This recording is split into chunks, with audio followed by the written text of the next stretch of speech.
Don't ever go to a strip club right when they open. One of the worst decisions we've ever made. You think you get to a strip club right when they open and you're the first people there? No! There was a big fat guy in the corner who never left. I don't know why you seem like such a Kelly Clarkson guy. I am a Kelly Clarkson guy. If you don't like Kelly Clarkson, honestly, f*** you. And that's to everybody in the chat. If you don't like Kelly Clarkson, f*** you. I'm not calling you a slur by saying you love Sam Laporta. It's okay. You love Sam Laporta. Say you love Sam Laporta. Say it. I like Sam Laporta tonight. No, say you love him. I like Sam Laporta. No, say you love him, dude. I don't love Sam Laporta. But 18 and 19 is good enough for the Florida Gators. As long as you're a young, cool guy who gets top 10 recruiting classes every year and you lose games to Georgia Southern and South Florida. I hate this guy. You think I have a model? You don't have a model. You've never talked. You are being serious. You think I have a model? You ever thought about having a model? No.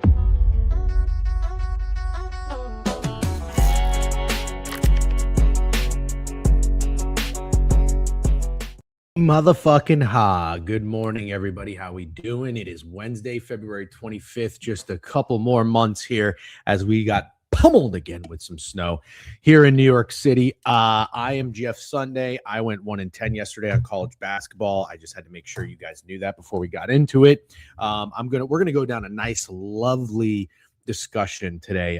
First, we're going to have BK on. We do have a great show. I don't know what's going on. I have a laptop stand, and this fucking thing is like missing a leg or something, but I've checked it. I've inspected it.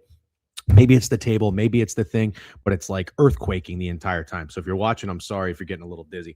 We've got BK coming on. We're going to talk Cognizant Classic, which I'm very upset that it's now called the Cognizant Classic. I had a pretty good rant on this a couple years ago. You may or may not be familiar with it, but guess what? I'm going to tell you again. And after that, we're gonna have Steak on. We'll talk a little bit about the haters out there because they're coming out in the masses after the Canada Jack Hughes thing, and then the 1-10 CBB performance, and then BYU last night. All right, what BYU did, I have no idea. I was asleep, but I did wake up in the middle of the night to take a piss, and it was not what I wanted to see. Not what I wanted to see at all. Anytime you open your Twitter and you see you have like the notifications, they go 20 plus. When you have 20 plus, it's like shit. You either did something really good or you did something really wrong. And I was like, man, I don't think I had any bangers last night. I'll tell you that. So it was all to BYU. What does that say? Austin Peep, 135 stream streak. Dan E, 60 stream streak. Appreciate you. Steak gifting out a sub to Graylish. We'll see Steak in about 15, 20 minutes. And a hype train. Oh, no, a hype train was yesterday, not today. Okay. Let's get real quick. Let me say hi to some people in the chat first. Gentlemen, let's have a day. Let's do it. What's up, UCB Bearcats? That's hilarious that you said first Budman. You are the fourth comment. Let's get some winners, all caps, exclamation point. Yep, let's have a day. I love the vibes right now. Are we at the disco? No, but let's be honest. That song is a banger. Need the old song back for the Thursday or Friday. One time. We'll do it on the Fake Sharp channel whenever we go live occasionally. We'll talk some puck and we'll do some live streams.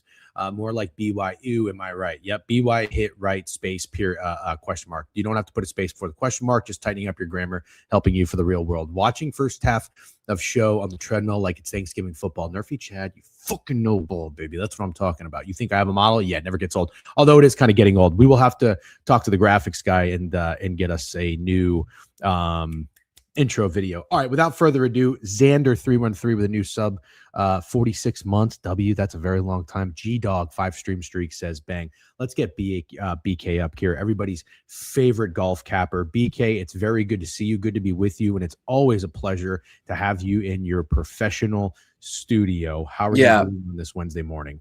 Nice to see you, Mr. Sunday. It's been a while. Steak doesn't go 1 week without winning, and then he's done. What do you mean? Like he was on the golf show last week, and now he's not. No, he'll be here. He's coming okay. Look, I'm just asking the question. It's hard to hit a winner every week. I just didn't want him to get discouraged after 1 week of no winner. No, I don't think he'll get discouraged. I forget who he had last week because he took Morikawa again. There was a guy that you liked that he took. I don't think he took Fleetwood with us. It was probably bad. My card last week wasn't great. Do you think so? Something that you've always told me, BK, and again, I like to do a good job. I bring up some bets back in the day because you have to remind people that you did know ball. Like there was a time in life where you established credibility, and sometimes you get in ruts with gambling, sometimes you don't. But I have to remind people that 2 years ago you were the golf guy. Like you could not miss an outright. You hit an insane amount of outrights. But hold on. But there's something you've taught me over the years, okay? Whether you've been really hot or whether you've been really cold, you've always taught me about golf, and I like this about you.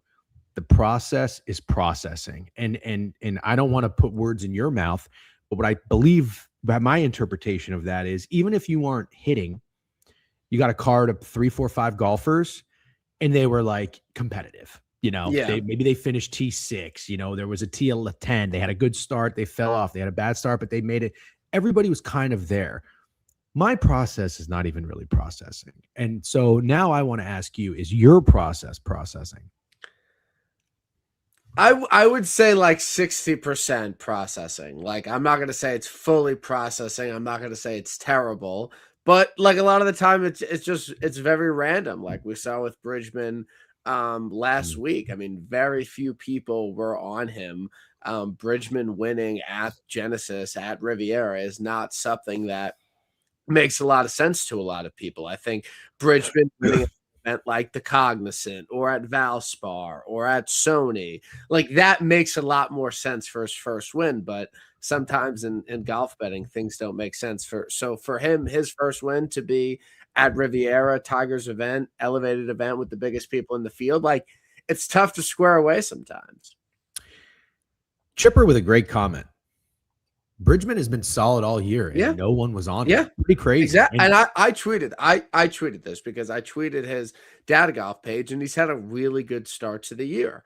And he finished top 10 last week. And I think the biggest takeaway from him last week was that he was on the Pacific Ocean on the beach hitting the ball. Like you saw that, right? When Colin was waiting in the fairway on 18. No, I missed that. I was driving. Okay. Yeah. No, so on 8, you know how 18 at Pebble Beach is along the beach.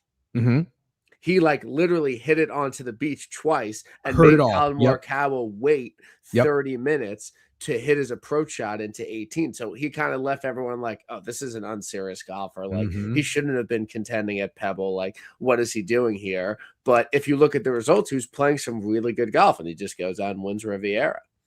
I like the randomness of golf betting sometimes, but it's funny because what we're doing is we're talking about how random it is, but we're also saying how it was in hindsight, like there were signs because he had played really well. He was 100-1. Yeah. 100-1 in great form. So I am curious though, BK, in the golf world, in the golf landscape of betting, something that I find as a a little bit more of a contrarian bettor. I have definitely scaled way back on that. I've taken some square plays, some square golf bets, whatever.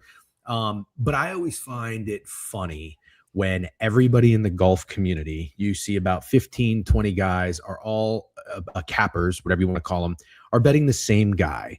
And what I think is funny is because I like to be a little original, a little unique, and like think my own way about things, because when you win the bet, that's what I like to do. I like for my opinion, my process, my thinking to be correct. It is kind of funny when like the model guys who everybody just puts in this model, it spits out, hey, this guy's really good value. The model guys cash, and you call it a community win, whatever you want to say. I felt like last year we saw a lot of those. I don't really see that so far. Very, very early start this year. I haven't seen that yet. No, it's been really random.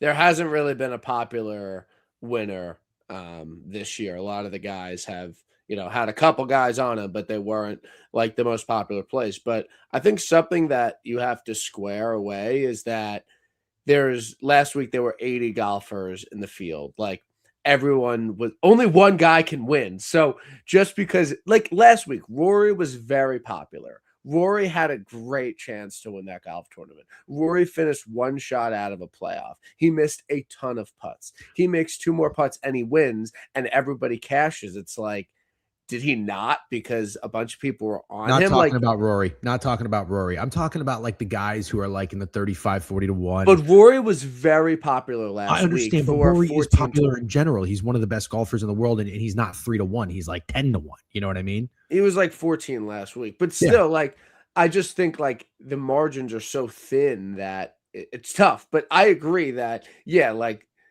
it happens. Mhm. But most of the time, if everybody's on somebody, they don't win. But that Right. has to do more with the fact that there's 130 golfers in the field and only one person can win. Sure.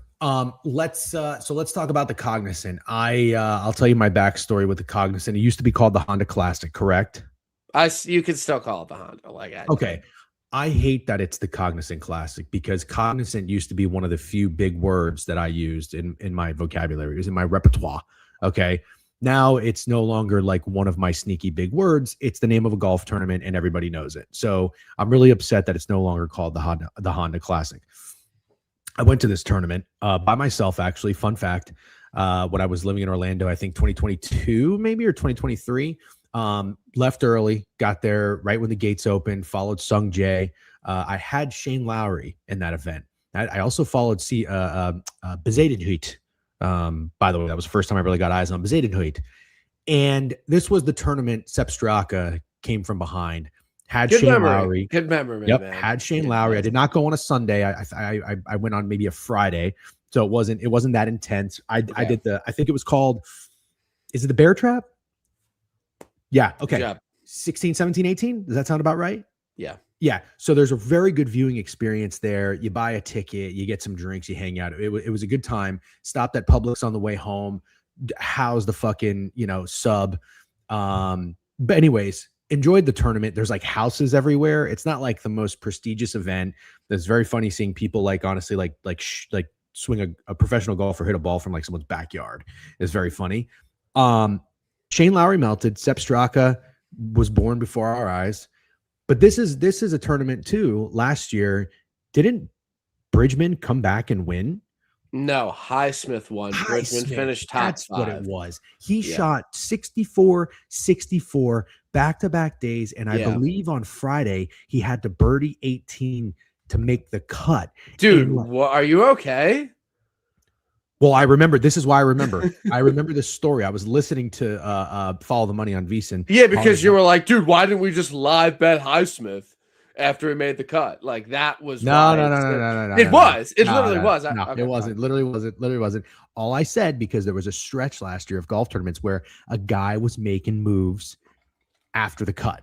They were making moves. And I said, listen, BK, I know you don't fucking live bet anything because I don't know why. I have no idea. But the reality is this: guys make moves on Sunday. Guys make moves late into Saturday. There's an opportunity. Okay, we cannot sit there and on our hands because I don't know what stupid fucking rule you have in your manual of golf betting where it's like, nope, my card's in on Thursday, can't open the sports book, but Thursday, Friday, Saturday, Sunday, whatever. I'm getting involved. Okay, because I think that's going to start happening again. But Highsmith wins last year. Tell me about this course. What do we need to know? So I actually played this course 2 weeks ago. Well, humble brag. Okay. Wow, look at you. No, I mean it's nothing crazy. No, it's not. I don't know. So this event used to be really difficult. Like this event used to literally produce a winning score like -6 to -12, which is very tough on the PGA Tour. And then in 2024, they made a hard par 4, a easy par 5. And they overseeded the greens and the rough to make it easier. So it's not straight Bermuda, it's overseed. I'm not going to get into logistics, but it's just a lot easier. Jake Knapp literally shot a 59 here last year, which is incredible for an event that not that long ago was won at 12 under. 59 is 12 under. So it's really turned into more of like a moderate scoring event. I would say the winning score this week would be like -18, -17. And it's really about iron play. Like I know we say that every week, but off the tee doesn't matter as much. It's not that difficult off the tee. It doesn't favor bombers. It doesn't favor accuracy guys. It's just kind of in the middle, but you have to hit your, mid irons really well and make a decent amount of putts and avoid the water. But playing it, I wasn't like, oh my God, like this course is like impossible. Like obviously I'm playing it like way up from where they play it. Mhm. But it didn't like blow me away. Right. Billy Ho pissed about the overseeding. Very funny. Yeah. Um, That's real. Quantitative highly recommended. I recommend playing a course shortly before an event. Did the same at El Chameleon before the Maya Koba. Michael, yeah. Okay, is that like a DP World Tour thing or something? No, it used to be on the PGA Tour. Got it. Okay. Okay. I've already heard somebody's name twice. One guy I know, one guy I don't know. Somebody named John Kiefer, and then Hoijgaard. Hoijgaard. Yeah. I'm Yeah. looking at the odds board here. I'm going to pull it up. Before I get into this, I always like to know, is your card complete or is it under No, construction? it's not like I have the list of names. I need to narrow it down, but like I have a pretty good idea of like who I'm betting, but it's Okay. not complete. It's not Okay. complete. Let's pull up Pickett. Let's take a look here at some of the odds. W Pickett, download Pickett, sync your sports books. We have Ryan Gerard. I like to say that. I used to play FIFA a lot. Ryan Gerard, like sometimes you have to go backwards to go forwards. So, anyways, anytime I see Ryan Gerard, I think of Ryan Gerard. 18-1 up at the odds board here. First time in my life I've seen Ryan Gerard at the top of the odds board. There's no world in which I'm betting him at 18-1 to win this event. Shane Lowry right behind him is probably a chalk play that I could see winning. Okay, fun fact. Shane Lowry has not won an event in the United States that wasn't a team event since 2014. He always plays well here. He contends here, but the guy doesn't win golf tournaments. I would never bet him at 19-1. He'll probably finish like comfy T8 and never contend, but like I'm like good on betting Shane Lowry 19-1. I got a question for you about Shane Lowry. Fake nice guy, right? Maybe. I think people like him because he's fat and likes Guinness. Yeah, but like he seems like a nice, big, jolly, bubbly guy. Low key, maybe kind of a prick, right? Potentially. I don't know if he's a full prick, but yeah, he might not be the greatest person in the world. All right. Well, after that, we got Nikolai Hoijgaard, Michael Thorbjornsen, 25-1 over on the black and gold book. I'll put these back up. We've been on Thorbjornsen a few times this year. He has not come through. Are you going back? Well, he almost won Waste Management. He was the favorite of the tournament, standing on the 16th tee. And didn't get into the playoff when I had him and told everyone to bet him. That's right. So I've been really conflicted on Thor this week. Obviously, I want to be on him for his win. I was on him when it was really close. Some say I invented Thorbjornsen. I don't think I'm betting him this week. A lot of people are on him. I get it, but I think this close after his best chance to win on tour, he's only played one event since then. It would be really hard to come out and go and win. I like him on a more like TPC open layout than a place like this. He's not a Florida guy at all. So I'm just passing on 25-1. If he wins, I might never come on the show again. Well, this is a FOMO play, BK. And sometimes what I like to do is take a FOMO play for somebody else. You know, like when a guy is betting someone consistently and then you stop and then he wins. It's kind of what Stakes is with Morikawa, which is brilliant. And it's already come through. I've already said I'm done with Kawa. He's dead to me. And then he wins. I think Thorbjornsen could be your FOMO bet that I am going to be on. In case no problem. No problem with that. To make you feel a little bit better, I'll take you out to dinner. I'll take you out to dinner. No double date or what? No. Double date. Okay. What are you talking about? You got a girl? Maybe like your wife could set me up with somebody. She could. Yeah. She probably could. Yeah. You got to do wait, I just realized you didn't do your hair today. I don't. There's no hair to do. It's a little long right now. Okay. Nikolai Hoijgaard, somebody said the Jeff Sunday Zag move would take Rasmus. That would be kind of funny, but they're all both of them are the fucking same to me. I think one of them finished top 5 recently. I'm not betting either of them at fucking 25-1. They're put Thorbjornsen on my card. He is on there 25-1 on the black and gold book. Also, let's look at a couple other of these names here because now it's getting interesting. Keith Mitchell, Brooks Koepka, Daniel Berger, Alex Smalley. I'm not betting any of them. Okay. Like you're making a big mistake. You want me to tell you why? What? You like Brooks? Well, who doesn't like Brooks? I like Brooks. Is he going to win? No. Okay, fine then. But you like Dan? No. Can a limp dick golfer win this event? Can a slap dick golfer win this event? Who are you talking about? Smalley? Alex Smalley is the ultimate slap dick golfer. Ultimate. Yeah. He can win this event. 40-1. What are you laughing about? This is not a bit. This is me being completely genuine. I think there's a case to be made. Alex Smalley is the most gutless player on the entire PGA Tour. BK, I'm so with you. But you still have to win the event. It's not going to be easy to win the event. This isn't even the worst field in the entire world. I don't care if it's his local club championship. I don't like Alex Smalley to win a golf tournament.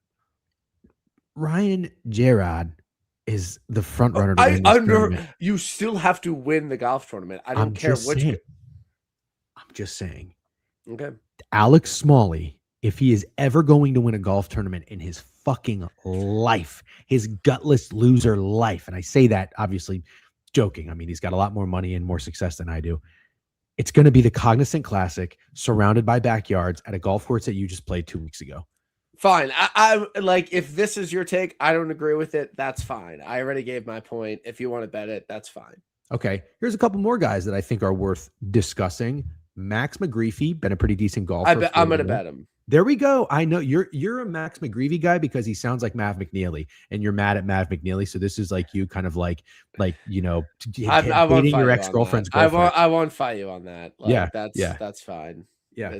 But yeah, I like Max. He's a good Bermuda guy. He's played well on these types of courses before. He's been all right to start the year, nothing special. But this is like Bermuda iron play putting. Like, this is the type of course for Max McGreevy. So I'm on him. I got a question. Why do they call it Bermuda greens? I don't know, dude. That's the type of grass. It's like literally a type of grass. Like, so it's like from Bermuda? I don't think it's from Bermuda. Like, I don't think it has anything to do with the small country. We could do a deep dive later.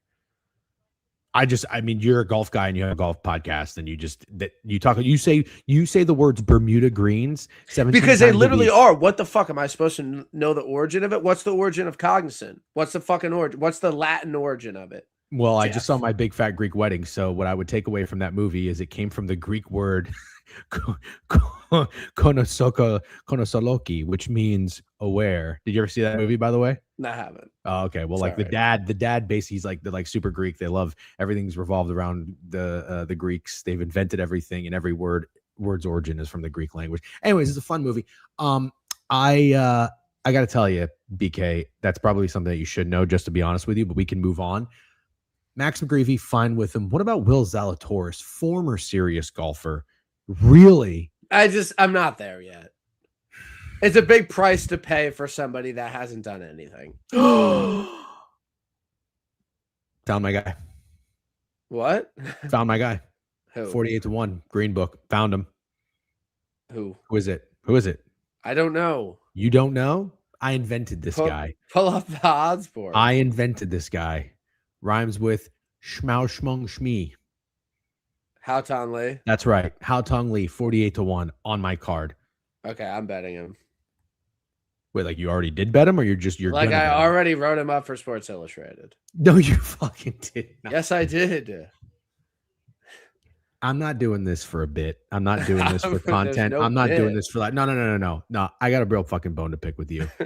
You scolded me for bringing up Hao Tong Lee and betting him when he was like 100 and something to 1. You acted like this guy didn't exist, has never swung a golf club in his life. All of a sudden, every other tournament now since that happened, you're a fucking Hao Tong Lee guy, and you're telling me that you are writing up articles about Hao Tong Lee on Sports Illustrated. Well, I wasn't. I just have to give a pick, and I wrote him up. And did you credit me at all? No, I didn't. You make me sick. Because nobody in your life has ever said the words Hao Tong Lee to you in your golf community sphere. Yeah, I don't really have the energy to fight this. You were right about betting Hao Tong Lee at the Amex. That was a great call. He played really great. And I like what I see from him. And I'm going to bet him because I think he has a good chance to win this week. Now, is he going to win? No, absolutely not. And my gripe with you bringing him up that week was that you didn't know who he was and you were just randomly saying a name. That was it. Like you didn't like that was it. And I really don't want to do the Houghton Lee debate again. You invented him before me. Hand up, fine, done. Like I'm totally fine with that. You invented Houghton Lee. You bet him, and he played really well. The reasoning doesn't matter. Got it. I'm okay with that too. If you're going to write an article in Sports Illustrated, I didn't write an article in Sports Illustrated. I'm in a panel, and I wrote him up as one of my picks. I did not. Did you graduate college? Okay. Apparently, in last week's episode, you brought up Bridgman, and I said no. Yeah. And I think that makes sense. Like that checks out to me. So we're gonna have to check the tape on that because I think that might have happened, which I'm fine with because you wouldn't have bet him anyway. And I Vic lapped on Twitter that at least I bet Bridgman 2 weeks ago, and so. Yeah. What I've always told you, BK, about my golf betting, and I've done this, and it's brought me great success a couple years ago, which is when I came on your radar, and then we became friends. I find guys who are nobodies, but they're starting to play well. They're starting to play well. They're starting to play well, and then I bet them, and then I bet them, and I bet them, and then I hit them. You know, Joaquin Neiman. So you should have stayed on. I should have, and I've stopped. For what reason? I don't fucking know, and I'll never ever forgive myself. Fucking what was that idiot's name? Pendrith. Didn't he win like 2 years ago? Yeah, I don't know. Anyways, that's besides the point. Bridgman was a guy who you could tell was playing good golf. And it's just like, you just got to ride those guys. I'm not talking to you. I'm telling the people in the chat, if you're betting on golf and you find these guys and you like these guys, you can bet $5-10, whatever you want to do. There's no unit shaming. Don't listen to BK7 text model. Do whatever you want to do. Bet lightly on these guys that are smaller names, higher odds, but getting serious. On that note, BK, why is Rico Hoey looking at me funny? He is truly the worst putter on the PGA Tour. Okay. All right. Well, that's probably why he's a funny putter. Max Homa, 55-1. Is this guy ever going to be a serious golfer again? Probably not. Probably not. He's not a Florida guy. I'm out. Okay. Can we talk about a couple higher odds people, and then we'll get you out of here? You know, I'm a Ricky Castillo guy. Ricky Castillo was looking at me funny. No real beef with the bet. If you want to bet Ricky, bet him. I don't have any issue with the bet. We like Valimaki. We like Sammy Valimaki. I'm on Sammy. I bet you're on Sammy. Okay, I'm on Sammy. Great bet this week. How about Nicholas Echevarria? I'm on him. He's very popular. He's very popular. Oh, okay. So he's dead. He's on the chart. He's dead. Dead. You know what I like to do? I like to tell you guys that are in these odds where they're getting a little respect, and I don't feel like I never heard of them, so maybe there's a reason that they're going to play well. Who the fuck is John Parry? Parry, in between Sammy and Derek Kingo. He is a 40-year-old DP World Tour player that just got his tour card from playing well in the DP last year. I cannot believe Billy Ho is 95-1. That's crazy. He's a Florida guy. This is like Billy's event. Why is he 95-1? He was injured last year and he's been absolutely awful to start this year. Got it. What about Luke Clanton? It's his hometown event. I am a known, like when Luke Clanton was coming up and everyone's like, oh, he's so great, I'm going to bet him every week. I was like, you're an idiot. He's not that good. And I was right. So I'm vicking. This is his hometown event. He played well here last year, finished top 20. He was contending like on Friday and Saturday. I mean, I guess, I don't know. Like it's 100-1. You can't really fault someone for betting it, but I'm just not a Luke Clanton guy. So I'm not going to bet Luke Clanton. Okay. All right. It's 10:31. We appreciate you as always talking golf. Wrap. Wait. Give me your card one more time. Then we're going to bring stuff. I don't know. My card will be posted soon. I don't know. Just tell me who you have so far one more time. I'm betting Houghton. I'm betting Sammy. I'm betting Max McGreevy. That's I have my list upstairs. I'm behind on a couple things. My card will be out. I will cross-reference last episode to find the Bridgman part. And see what happens. Jeff Sunday created Sam Ryder and Stevens are fake sharp Frankensteins. Yeah, I usually take Sam Ryder first round leader. And then you didn't bet him when he was first round leader. That's right. Yeah, that's right. All right, BK, it's always a pleasure to have you on. Thank you very much. Week. Good luck this week. Yep, we'll see you next week. And we'll swap out BK and we'll bring up Steak. Steak, good morning. You know you're always welcome to hop in on golf. You kind of want to just sit back on that one? No more Kawa, no care. Just being honest.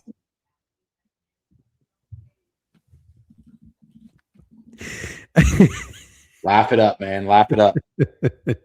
Did you think of that before you came up? That just came to you? I didn't know you were going to fucking ask me that. Ask you what? If why I didn't come up. You guys were grooving, honestly. I didn't have anything to say. I took Keith Mitchell. I don't even know who the fuck that is. I took Keith Mitchell and Brooks Koepka. Keith Mitchell's a bulldog. He's a bulldog. He's a Georgia bulldog. Damn it. See, no, it's okay. We like Georgia bulldogs are good golfers. So they're just good at everything? Except driving. Yeah. They're not good at driving. Before we get any further, I've got some fun things to talk about now that you're up here. Thank you to BK as always for coming up talking golf. We love BK. Was he in his bag? I don't know. He was kind of in his bag. BK needs a winner. You know who else needs a winner, Steak? You, me, all of us. Yeah. I got one thing to say about BK. Did BK offer you to go on a double date, but then mention that the only way you guys could go on a double date was if your wife brought one of her friends? Correct. That was a crazy way to go about that. I think instead of saying double date, he should have said, hey, does your wife have any friends? It was just a weird order that he did that in because he said double date. What if you said yes? I thought he was announcing that maybe he was in a relationship. You know, he bought a new house. He has a mortgage now. He doesn't let anyone forget that. And so I was like, maybe he's fucking married or engaged or in a relationship. But nope, he just wants one of your wife's Latina friends. Yeah. Got some Asians, some Asian friends, some Latina friends. I don't know which one he would be more into. I'll ask him. But actually, now that you say it, BK looks exactly like the white dude that loves Asians. Yeah. So I think that no, I thought that was pretty funny too, and that's the first thing I thought. I'm like, you bringing your fucking parents? What's going on here? But it would be a funny announcement to be like, yeah, dude, I'm dating somebody. But anyways, I wanted to talk about this. Shady Biev, hey bitch ass old fuck, stop betting on BYU. Shady Biev is I'm not even going to talk about his. I have a bone to pick with Shady Biev too. I have something I just want to bring to the forefront with Shady Biev, which is I'm sure I'm not the only one thinking, and I'm sure you're not the only one thinking. I'm sure a lot of people in the chat aren't thinking it. We gotta stop the bitching about Trent bitching. I don't know if you've noticed this. They're having a bitch fest. Holy shit! It is. The Yap is a bitch fest. It's just a three-way bitch at each other. It's crazy. Biev is coming out of those shows and coming out of these slates acting like Trent is the worst possible person to be sweating and talking about a game with. And he's really making it seem like it's far worse than it actually is. But the part that doesn't sit well with me is I've been in a group chat with Biev and you on games that we've had bets on. Biev is awful. He bitches and moans more than myself in my old days. You know, Steak, I used to do it. I used to text you. We had Frank Kaminsky. It's really hard not to bitch. It's really hard not to bitch, dude. What do you mean? Just like about bets? No, I'd say we used to do it all the time and now we don't, but we're the unks, so we've learned that it's just pointless to bitch, but we used to do it nonstop. Oh, yeah, dude. I was texting you when we bet Frank Kaminsky over points, and he started the game like 0 for 4. It was like 5 minutes into a Charlotte fucking they may have been the Bobcats, and I was texting you like crazy. You may have been at dinner with your fucking then girlfriend, now wife. And I'm like, God damn it, Steak, this is dumb. But Biev is, this is why it bothers me. That's the whole point. You're in there, you're sweating. That's why we gamble. You have fun. You're bullshitting, you're bitching and moaning with your boys. He is one of them. You're not an unk who has passed this stage of your life. You're not too good for the bitching. You are the epicenter of the bitching. So you just got to own it. You need some self-awareness. You got to stop yelling at Trent and Rav like they're the only bitches. You are the bitcher. You are the bitch of bitchers. So just own it. That's what I would say to Biev. Yeah. Now can I pick my about bone? the bitching? Yeah. Can I pick my bone? So yesterday he was on the show giving out, like, running through the college basketball board. He picked every single favorite except Northwestern. I mean, he talked about 15 games.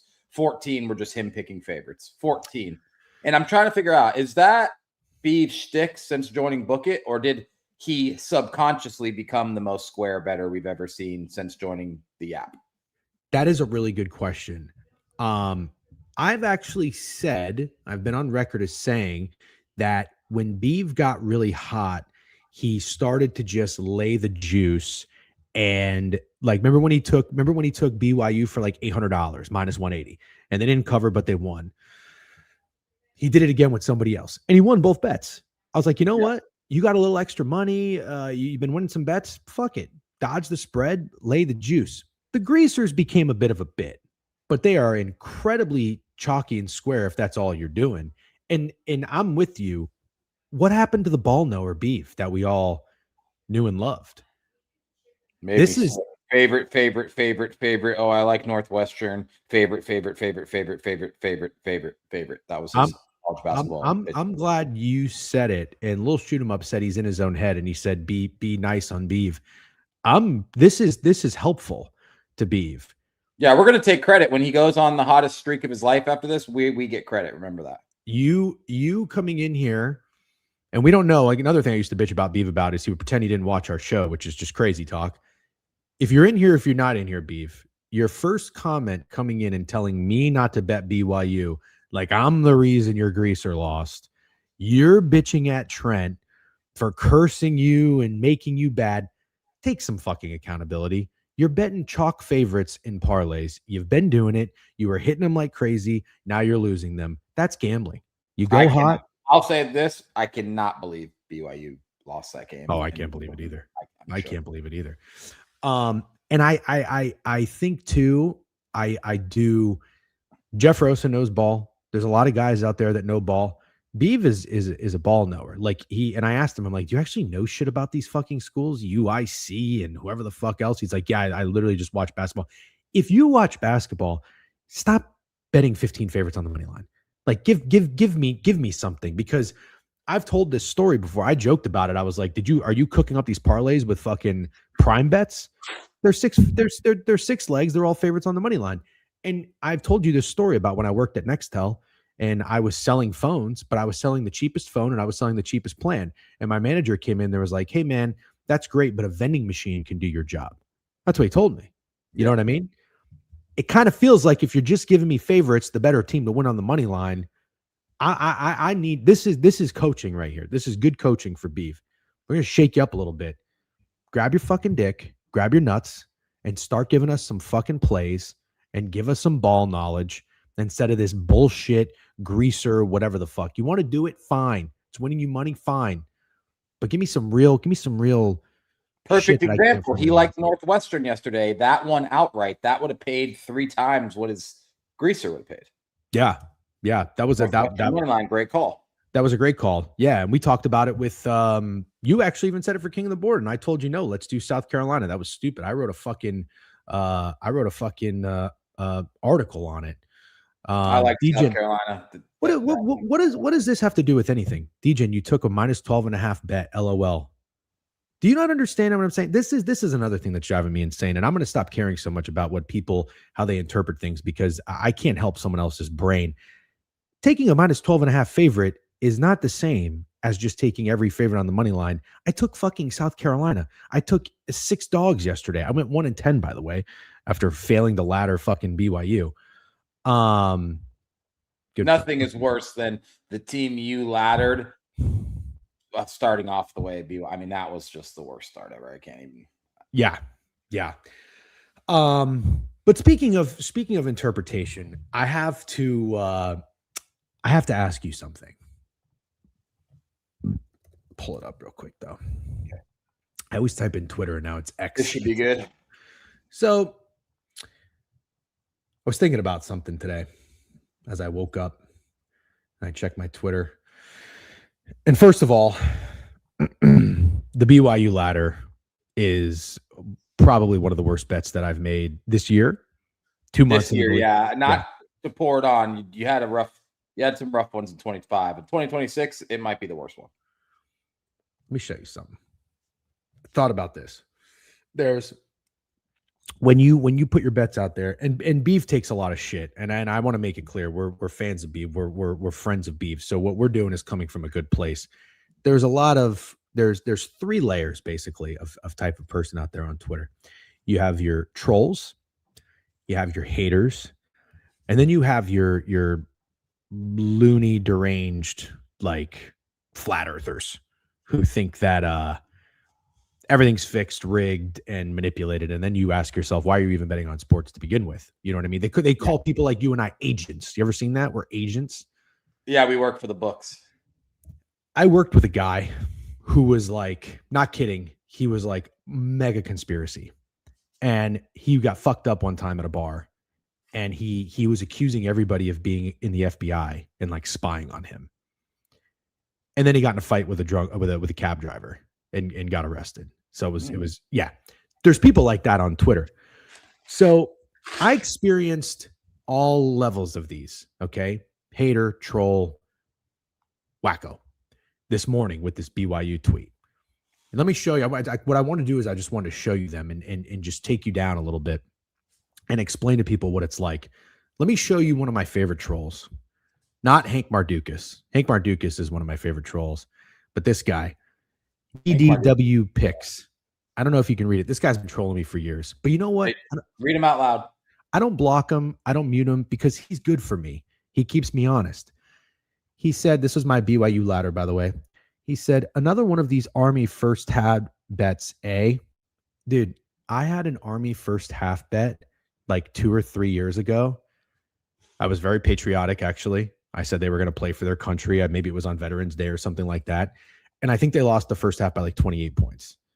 And he remembers. Dude, he remembers. And I love that. That's an epic troll, I'll be honest. That troll deserves credit. Thank you. Becoming more common. You're the Bonnie Blue of the gambler world, always getting fucked. Like, this is good. This is good trolling, you know? Like, this guy I'll keep around because he keeps me honest. Then we have another guy, okay? This guy, Landon Jackson. I went on Owner's Box yesterday, and I'm not going to give this guy too much credit here or too much 5 seconds of fame. But this guy is just a full-on hater. Landon says, Degen, my favorite thing about you is when you win a bet, you'll tweet about it 15 times and write an article patting yourself on the back. But when you go 1 in 10, you completely ignore it. This was at 8:14 a.m. This guy doesn't follow me, by the way, but he has my notifications on. He sees all my tweets. This was my card. And then this is my reply. I said, here you go, dumb fuck. This was at 6:24 a.m. This was almost 2 hours before he tweeted. I tweeted my card. Do you see what that says right there in the top right? Yeah, I see what it says. You did tweet your card. So Landon isn't a troll. Landon genuinely hates you as a That's person. what I said. He's a hater. Yes. It's a really good break. He hates the fuck out of you. Yeah. I think he thinks about you randomly and gets angry.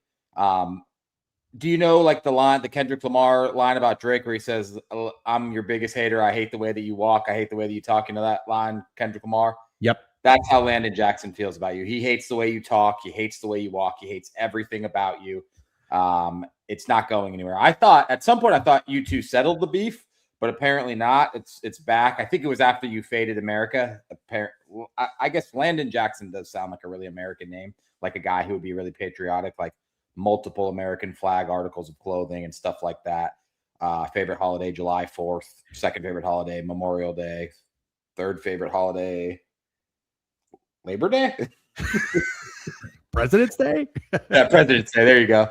But yeah, dude, he hates you. And I actually respect how much he hates you. Like, I love you. I want to be clear. I don't hate you, but I respect the fuck out of how committed Landon is to hating you. Yeah, it's crazy. So this guy, when you hate someone so much, you only see what you want to see and hear what you want to hear. And if you ever try to talk like common sense or logic, they just won't hate it because they're so filled with rage and hate. Nothing that comes in. And what's hilarious is when he said that, he was like, you'll ignore the fact that you went 1 in 10, even though I posted that I went 1 in 10 2 hours ago. The funniest thing that this guy did was when I made that long video and that ran about Notre Dame getting in or out of the playoff. And I made it super clear. I was like, no matter what, Miami should get in over Notre Dame. Like, terrible precedent to set. Still think Notre Dame should be in, but they played head-to-head. That should matter. Miami should get in. Alabama was my beef. Fast forward a couple weeks later, when Miami beat Ohio State, Landon tweeted at me saying, you still think Notre Dame should get in over Miami? I was like, that's not what I said. That's never what I said. What I realized is I can't spend any time, any energy, any effort trying to change the way they think. Trolls, I'll keep around. They're fun. They keep you honest. Sometimes they annoy you, but I think we need them. I Yeah. think we need them. I think people with platforms, followings need trolls. I really do. The haters, I think I can do without. And then here's the third one. And again, I got all these this morning, by the way. I'm just letting you know you can't block Landon. If you block Landon, I'll become best friends with him. I know it. I have to keep him around. That's the thing, because if I block Landon, he wins. Yeah, 100%. And that will become my best friend. We'll become best friends. Yeah. But you realize too, you realize you've started a little bit of this Jeff Sunday is a bad guy narrative. Because I got Slack packs in fucking owner's box yesterday telling me that he's going to start a beef with me. I got DC bets. I got all kinds of people busting my balls, chopping my ass. And with this article thing, it's crazy, by the way. We'll talk about it in a second. Wait, what did I do? So tell me how this is my fault. It all started with Hangman.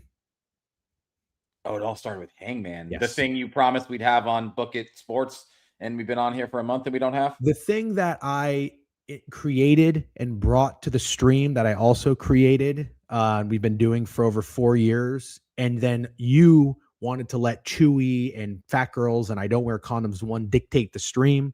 And we're balls deep into talking ball. Maybe it's like Tennessee, Ole Miss. And there's also hundreds of other people that are watching. There's also more people that watch later. And I just didn't want to let somebody stop us in the middle of us talking games because they redeemed Hangman. So I said, we'll do it later. And you said, no. That's not how it works. You're a dictator. You're Hitler, blah, blah, blah, blah, blah. Now I got guys like fucking Slack packs and other people's streams just spamming that shit 15 times. You did bring Hangman. You did invent Hangman, I should say. You brought Hangman onto the stream. And I just want you to know it's become a completely different thing now since you brought it on the stream. And Adolf Hitler created the Nazi Party. And when he did that, people thought it was going to be a completely different thing than it ended up being.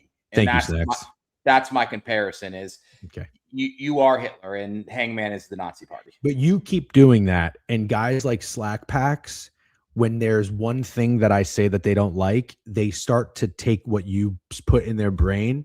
And now they just love just spamming the Hitler and the dictator and this and that. Now you're in the real app. Just spamming Jeff Sunday, touch me inappropriately, Jeff Sunday. So what I'm saying is this: you don't realize you're doing this. You didn't really understand because I think you don't really understand the real app and how fun it is. Okay, but hold on.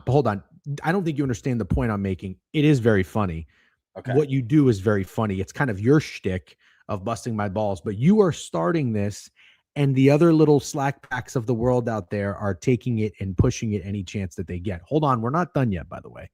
This is the third level. This is the deranged lunatic. Book manipulation. You and your company will be in prison in 5 years. What company is he referring to? Book It? I don't know.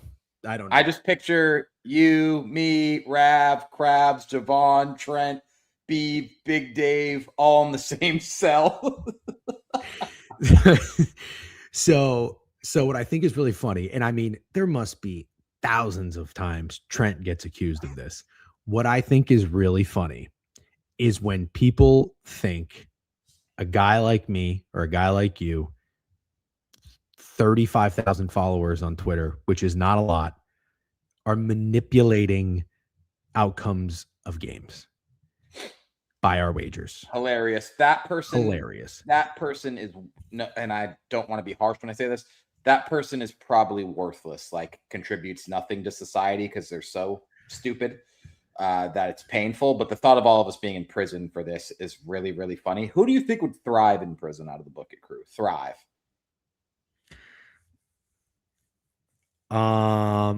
You. Me? Well, yeah. I feel unfortunately, I'm the obvious one. I didn't want you to pick me. Besides, you would fucking thrive, dude. Yeah, I would thrive. People would look at me like, "Oh, you're back again." Crabs with a shaved head would probably do pretty well. I was going to say he would be my sneaky one. Yeah. That's probably it. Trent wouldn't do well. I wouldn't do well. Trent would not do well. It would be Krabs would be the one who I think would be, in a couple of weeks be trading cigarettes like currency and be convincing people to do things they didn't plan on doing. I feel like Krabs would be a prison leader after a little while. Well, so what's funny is this. I retweeted this the other day, and it led me down this thought while I was on the treadmill today.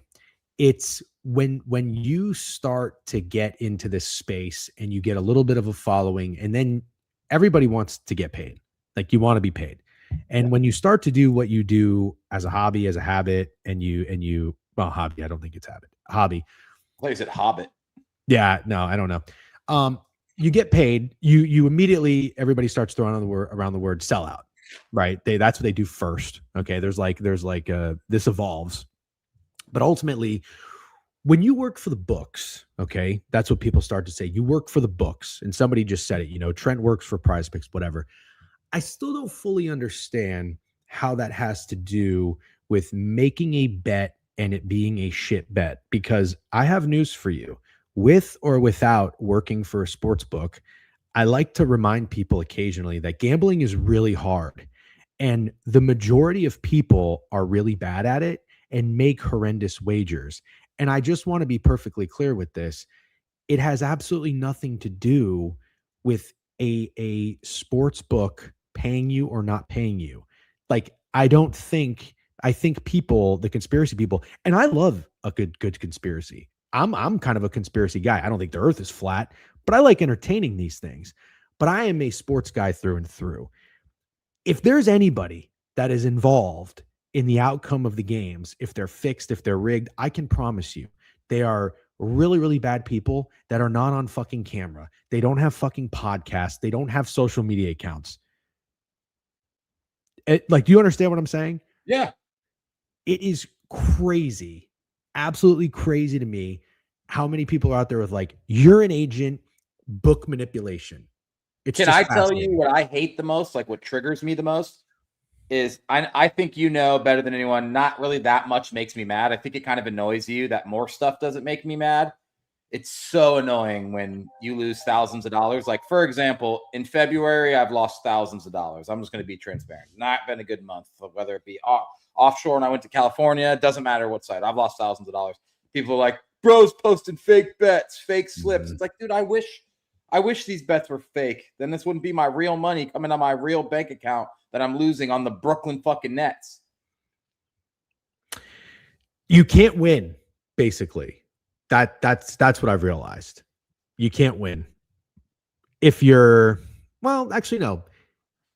This is what it is. If you're winning bets, that's great. But as soon as you start to lose, no, because you can sometimes win a bet. When you're winning, as I said, sometimes when you're winning, they're even harder. Yeah. But like they don't believe a green ticket way harder than they don't believe a red ticket. Yeah, this is also funny. Jeff Sunday's $50 bets. I'm manipulating the books with my $50 bets. This is hilarious. Also, the amount of money that you wager gets criticized, which is very funny. I think when I posted that Canada ticket, I got made fun of probably 4 or 5 times. They're like, "Whoa, big $200 wager." I'm like, "What the fuck is wrong with chirping $200 is crazy." That's crazy. Yeah, it blows my mind. The funny thing too, so this is what I realized. It's a long-winded way of me saying, and I've always said this. I like the trolls, the haters. I'm not going to block Landon. Maybe mute him. Our guy Ollie back in the day, Ollie One Putt used to always mute people. Maybe mute him, but I don't want to come off as being soft. The deranged wackos, though, I think I probably have to do without. But I can't spend much more time, energy, or effort trying to explain myself. And so when I did go on the Owner's Box show yesterday and talk about my Canada and Jack Hughes ticket, which I have admitted ultimately, as you said in your rant, betting Jack Hughes to score the next goal was essentially betting USA to win, which did go against Canada winning. And that I will own as being a bad friend in doing. But all of the other things, dragging you into it, begging you, et cetera, not truth behind it.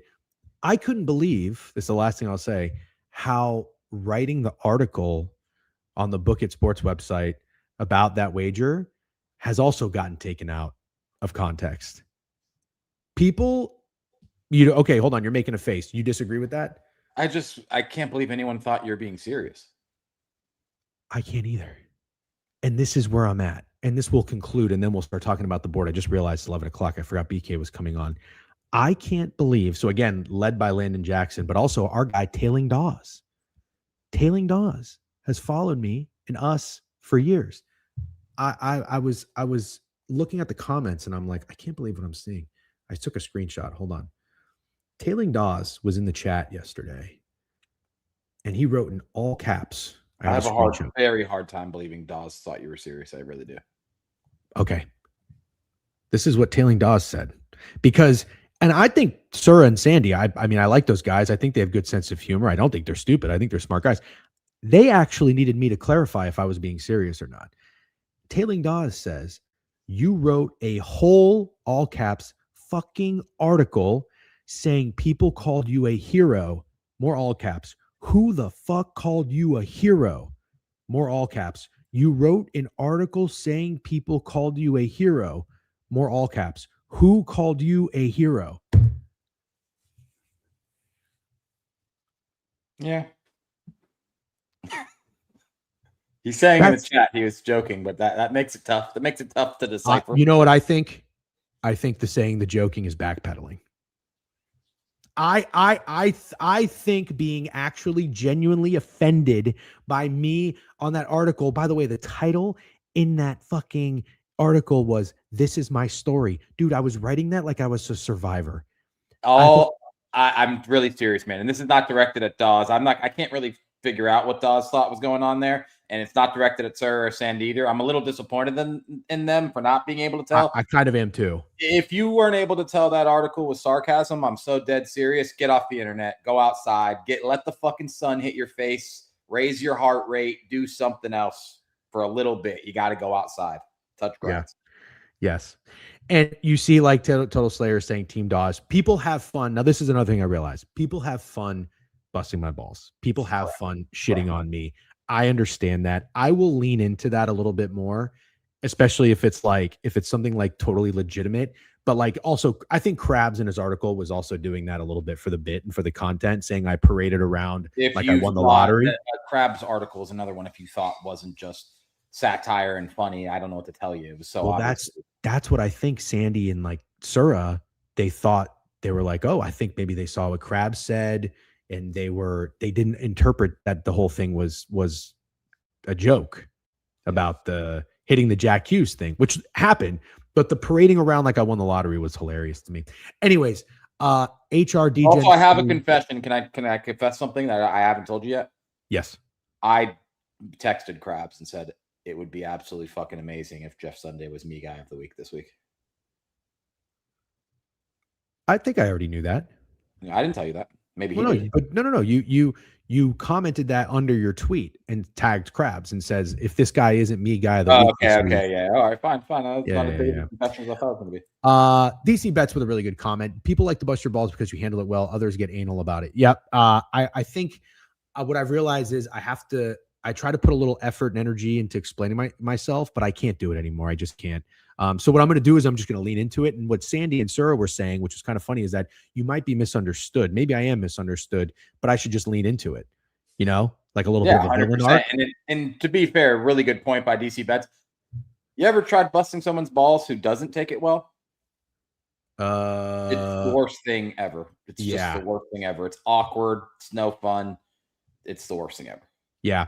Okay, fair enough. We got a YouTube commenter. Yo, Jeff, shut the fuck up. Review the board. We know it was a joke. It was jokes. All right. Thank you very much, Tanner. But I just wanted to reference that. I'm kind of sorry. I felt like we had a lot more time to shoot the shit and bust balls, but I guess we don't. We don't really. And it's a pretty good board. Like I've been saying every Wednesday, these college basketball Wednesday boards are kind of underrated. Yeah. Okay. Quick. Let's just review yesterday what happened. I did tell you I'm going to be pretty consistent with the recaps and showing you the card and the wagers and talking about where we went wrong, where we went right. Let's get into it. 1-10, but look at that CLV, 1.6%. Bang. It was never USC and UCLA shit in the bed after their big win outright. That was a horrendous wager. BYU was a dog shit wager.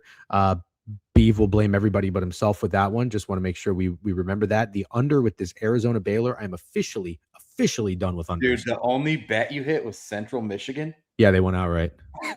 Oh, no, I'm sorry. They lost. Yeah, the only bet I hit was Central Michigan. NC State, god-awful wager. God-awful. Virginia's legit. South Carolina was never the right side. They really weren't. They were like down 2-3. I don't know if I agree with that statement. It's fine. I'll take my L's. Whatever. It was tied with 7 minutes left. The game was tied with 7 minutes. Kentucky is dog shit. I don't think South Carolina was the worst wager on the board. Tennessee was a bad bet. It's the only favorite I bet last night. So every dog I bet lost and didn't cover. The only favorite I bet lost outright. So that was a great play there. Whoever had them. I bet against Mark Pope. I wrote an article about it. 500 words. My wrists were in pain. How much I didn't believe in Mark Pope, and I was going to pay to find out. I found out. I still don't know that I like Kentucky all that much or think they're legit, but he got them up enough to beat South Carolina. South Carolina's fucking terrible. Some of those offensive performances last night in basketball were so bad. I tweeted about it. And Tennessee, Rick Barnes is just not for me. He's not for me. I can't get on the right side of Tennessee. Steak, any takeaways from you, and then we'll get into today's board. No, I didn't do a lot better than you. I had a few more winners, but I did not do a lot better. My reads were really bad. Okay. BYU was our worst read. We kind of collabed on that. And then South Carolina, probably the worst read. My best read was probably TCU. They rolled. Sorry. Yeah, that was a great read by you, because I got to tell you, I didn't love that pick. But I'm not going to talk you off of a play on the Sunday special, but I did sell. So that's on me. Real quick, I can't get on the right side of Cincy. I watched this game, and I'm just curious. I know Texas Tech, after the Toppin injury, have ballooned up to like 100-1 to win it all. They're still a pretty good team. I'm not saying they're going to win it all, but I'm not out on Texas Tech, man. They got this fucking. So I watched ball last night. I watched some ball. I watched some Cavs Knicks, by the way. You saw my Cavs. We're going to win the East. Fucking bully the Knicks. Impressive, definitely impressive win by the Cavs. I just want to say Cincinnati started the game 9 for 9. They couldn't miss. You kind of knew, if you were a live better, you kind of knew that wouldn't really maintain, or that's not sustainable. I think that's the way I'm trying to say that. Not that I got involved or took advantage, because Cincinnati was playing their nuts off too. I liked how Texas Tech looked as a team. And I love that they got this guy Atwell, who's a fucking sharpshooter. He's like attempted 223s on the year, 2-point field goals. He's 10 for 20. He's only shot 20 field goals. This dude is nice with it. He's nice. And I love their point guard. The only thing I hate about this team, 3 of their 5 starters wear undershirts. You're not intimidating. You're not intimidating wearing 3 guys wearing undershirts, unless you're UConn with fucking Klingon and Spencer and Castle. I'm not making a hot take, but I don't want anyone in the chat to shit on me for this take. Texas Tech will fall off without JT Toppin. They will have a bad offensive performance in the tournament, and they will fall off. But I respect what they're doing for sure. I'm not hating on it, but I'm not buying on it to continue either. Yeah, can somebody tell me who that point guard is? Anderson. Yeah, I liked him too. I don't know. Who's their coach again? Is it Beard? Is it Chris Beard? No, he's we're awful at this. We're the worst. We're so bad. It's not Tommy Lloyd. Chris Beard is at Ole Miss, right? Chris Beard's at Ole Miss. I think he came from Texas Tech. Yeah, Christian Anderson Jr. Yep. Mackelson? No, I don't know who that is. Yep. Chad is all agreeing, which is you could care more. I don't know what he's saying. Macklin. I don't know who that is. Has to lose one of the I hate undershirts and I wear a shirt in the pool takes one has to go. Okay. It is weird. It's always been that way too. You've always hated undershirts. Like you've been bitching about undershirts as long as I've known you. Yeah. I thought when you wear sports, like you just can't. It's just not like, even under like some people wear it under like their golf polo sometimes, like a fucking turtleneck and shit. Stop doing that. There's a game that just tipped off. Army and Bucknell, both are dead to me. That was the recap for college basketball. We will get into it. But Steak, NBA. I posted a tweet this morning. I think I'm going to stick with it. Seems that people like this, but just let's touch on your tweet. Can we do that? Can we touch on your tweet? Yeah, let's do it. You want me to pull it up? Your tweet will be our NBA recap. Okay. All right. I like that. Here is, let's see, share this tab instead. Okay. There's not enough money in this world to get me to wear an undershirt under a jersey. I'm just going to be honest. This shit is not happening. Here's my review of the box scores last night. Dominic Barlow for the Sixers, 20 minutes. He was plus 22. The guy didn't even shoot the ball. He had no points, and he was 0 for 2 from the free throw line. Don't really know how that happens. He just must be the freaking Swiss Army knife. I don't know. Marvin Bagley, 22 points. We're not going to talk about him too much. Scotty Barnes, the Thunder ended up beating the Raptors. He was plus 18, though, which is kind of interesting. Cat, 5 for 5 from the field. Unbelievable. Josh Hart had 11 field goal attempts. This guy not shooting the ball is crazy to me. Why is he such a fucking bitch? Why is he such a bitch? Did you see the Thunder were up like 20 something points? Oh no, they were up 20 at the end of the third. with like 6 minutes left in the fourth, the Raptors cut it all the way to 3. Yeah, it was like some kind of insane run. There was also a run in the Celtics game yesterday. The Celtics went on a 50-11 run against the Suns yesterday. Holy shit. No Jaylen Brown. Okay. The Suns, they're on here too. The Suns scored 88 and 77 points in their last 2 games. No Brooks. He fractured his hand, I believe. No Booker. Their roster is horrible. Connor Gillespie and Grayson Allen just ain't going to cut it. Can't be your leading scorer. Connor Gillespie can't be your leading scorer in an NBA game. The Bulls lost by 32 points at home. They're just a pathetic team. I know that they're losing on purpose, but still, it's just so sad state for Chicago sports. R.I.P. Chewy. Kevin Porter Jr. had 32 points. I didn't even know the guy was still playing in the NBA. That was something that kind of interested me or surprised me. Bucks have this funny thing where they're pretty awful, but any given day, Kevin Porter or Cam Thomas can go fucking nuts and get 30 and they'll win a game. That's exactly kind of what happened yesterday, because I'm pretty sure Porter had 32 and 7 assists and 7 rebounds. Like, he was triple-double flirting, which is hilarious. But that's what the Bucks are. And also, just to touch on, I mean, the Hornets yesterday, Kobe White played, had 10 points. Kalkbrenner was back. This team, man, with Kobe White and Kalkbrenner fully healthy, Diabate back from suspension. I mean, the Hornets just got a squad, dude. They really do. Can they do anything in the East? Can they make some noise? No, not this year. No. Okay. No. You don't think they could be like a Pacers? No. The most they could be is like a Pistons, which last year where they made it tough on the Knicks, but that's the most they could be, and I wouldn't even expect that. Yeah, it's hilarious, DC. Great bet by you. To wrap up the NBA recap, Paulo Banchero had 36 points, 10 rebounds, 6 assists. He's got a lot of haters. You and I are 2 of them lately. He's been very disappointing, very frustrating player. I'm not a hater. I'm just aggressively disappointed. Yeah, I guess that's what we want to say. I mean, I bet I'll never be a hater. I'll love the guy forever. It's just I'm just so disappointed in his yeah. Career. So he finally put the game together that we needed him to have. And the Magic won. Desmond Bane has been awesome. Wendell Carter Jr. had a nice game, 20 points, 11 rebounds. But did you see what happened? Shit. Brock D, 8-10, Paulo King of the Court, W's. That's awesome. Let's go, Brock D. Love to hear that. I saw Liam Blutman had that too. I gave him a little shout out on there. Good shit, Brock. What's up with the Lakers, man? LeBron is like bitching about Luka passing up that shot and passing him the ball. He wasn't open. I think LeBron missed a free throw and then let Desmond Bane didn't play defense and hustle and let Desmond Bane hit a big 3. Just a weird team, weird dynamic. And Sandy even said yesterday when I was talking to him, he's a Lakers fan and he wants him off the team. I mean, yeah, I wouldn't want anything to do with LeBron James at this stage in his career. The guy's done. He's done. He's ready to become the next freaking Jay-Z, business guy. Just hang it up. Do the farewell tour. Nobody cares anymore. That's how I feel.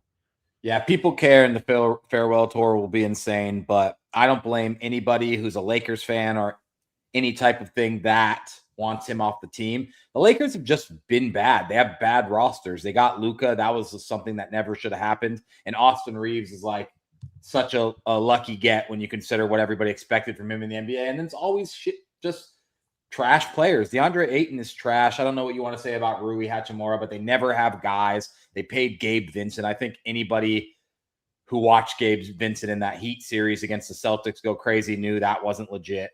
And there's just the Lakers are trash. They're really bad. And also the most important thing I think to address is that I'm happy to finally see Luka get the foul baiting accusations. It feels like he was like, everyone stayed away from him. Like, we bitched about SGA foul baiting, Jalen Brunson foul baiting so much. And I feel like no one ever did that with Luka, but every year Luka pretty much leads the league in free throw attempts. And that one play in the Lakers game, I think you actually retweeted it, right?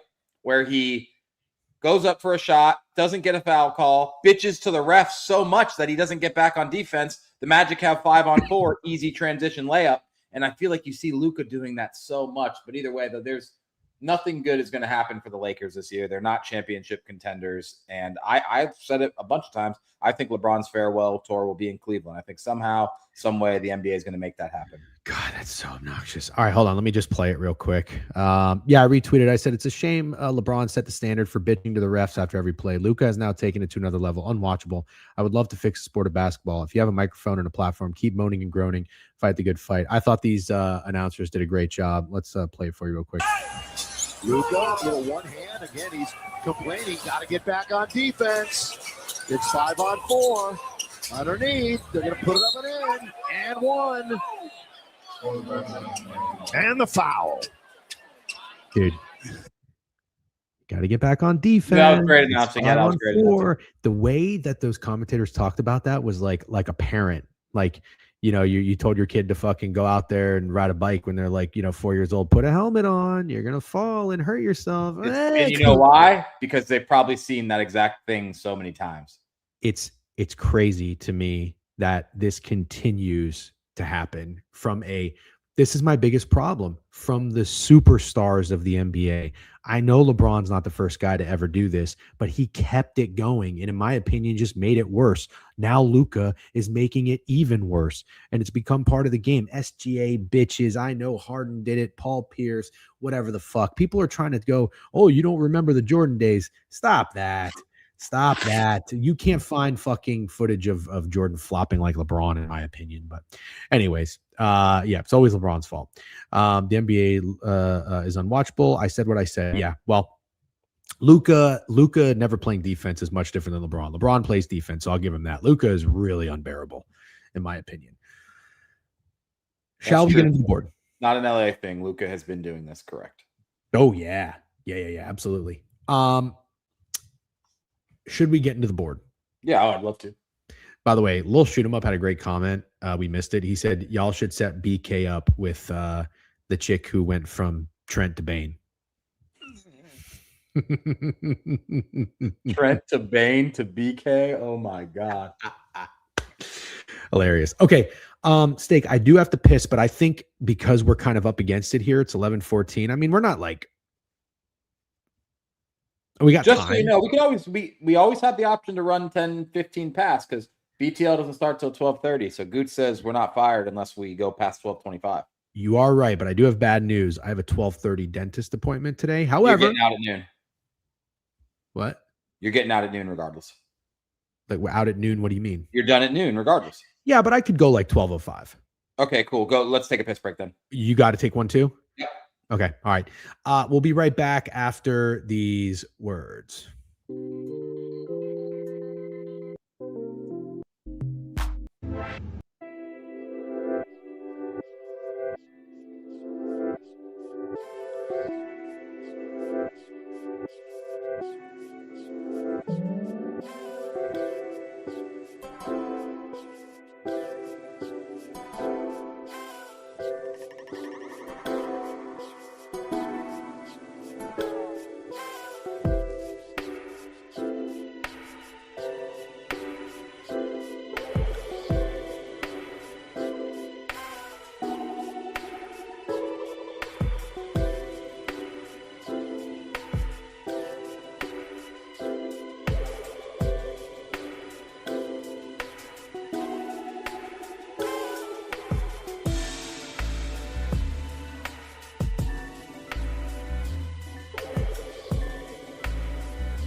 You're such a motherfucker.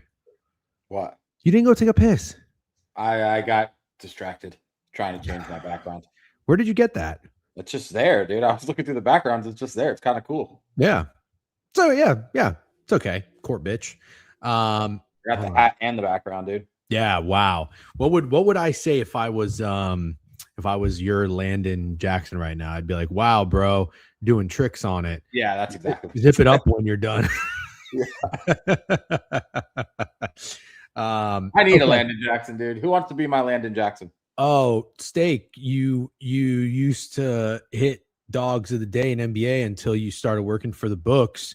How much did they pay you to sell your soul? Yeah, you would be a good Landon Jackson, actually. But I don't want it to be you. Oh, you don't want it to be me, Can't huh? be a little shoot 'em up either. Nah. No. By the way, I gotta keep it 100 real quick. Last week I said if we were to go to war, like who would we call? You know, like the conch shell and anchorman to like assemble. Yeah. And I think I said like Lil Shoot 'em Up was a number one rider. I thought about this, and as much as I like Lil Shoot 'em Up, Brinks Picks is our guy. Brinks Picks has already proven himself when we went to Cincinnati. So I just had to make sure I got to be clear. Brinks Picks, you're up there probably for the first phone call. Kind of feel like low key, Brinks Picks might have a squad too. Yeah. I agree with that for sure. Yeah, you're being really mum, like you don't want to say anything bad about Lil Shoot 'em Up. It's okay. Lil Shoot 'em Up is not. Well, well, the problem is we can't be. We need multiple guys, so we can have Little Shoot 'em Up and Brinks Picks. Dude, look who it is. I wonder if he knows that I talked about him earlier in the stream and gave him his flowers. Landon Jackson is here, everybody. It's good to see you. By the way, 6969 is very funny. 1 in 10 yesterday. Bang, that's right. Central I'm your Michigan. biggest fan, Landon Jackson. Let me ask you a question. Do you remember trying to go? And by the way, no con nipple, so I can say this. Do you remember trying to go to the strip club with Brinks and it was actually just an adult like lingerie store? Yeah, it was awful.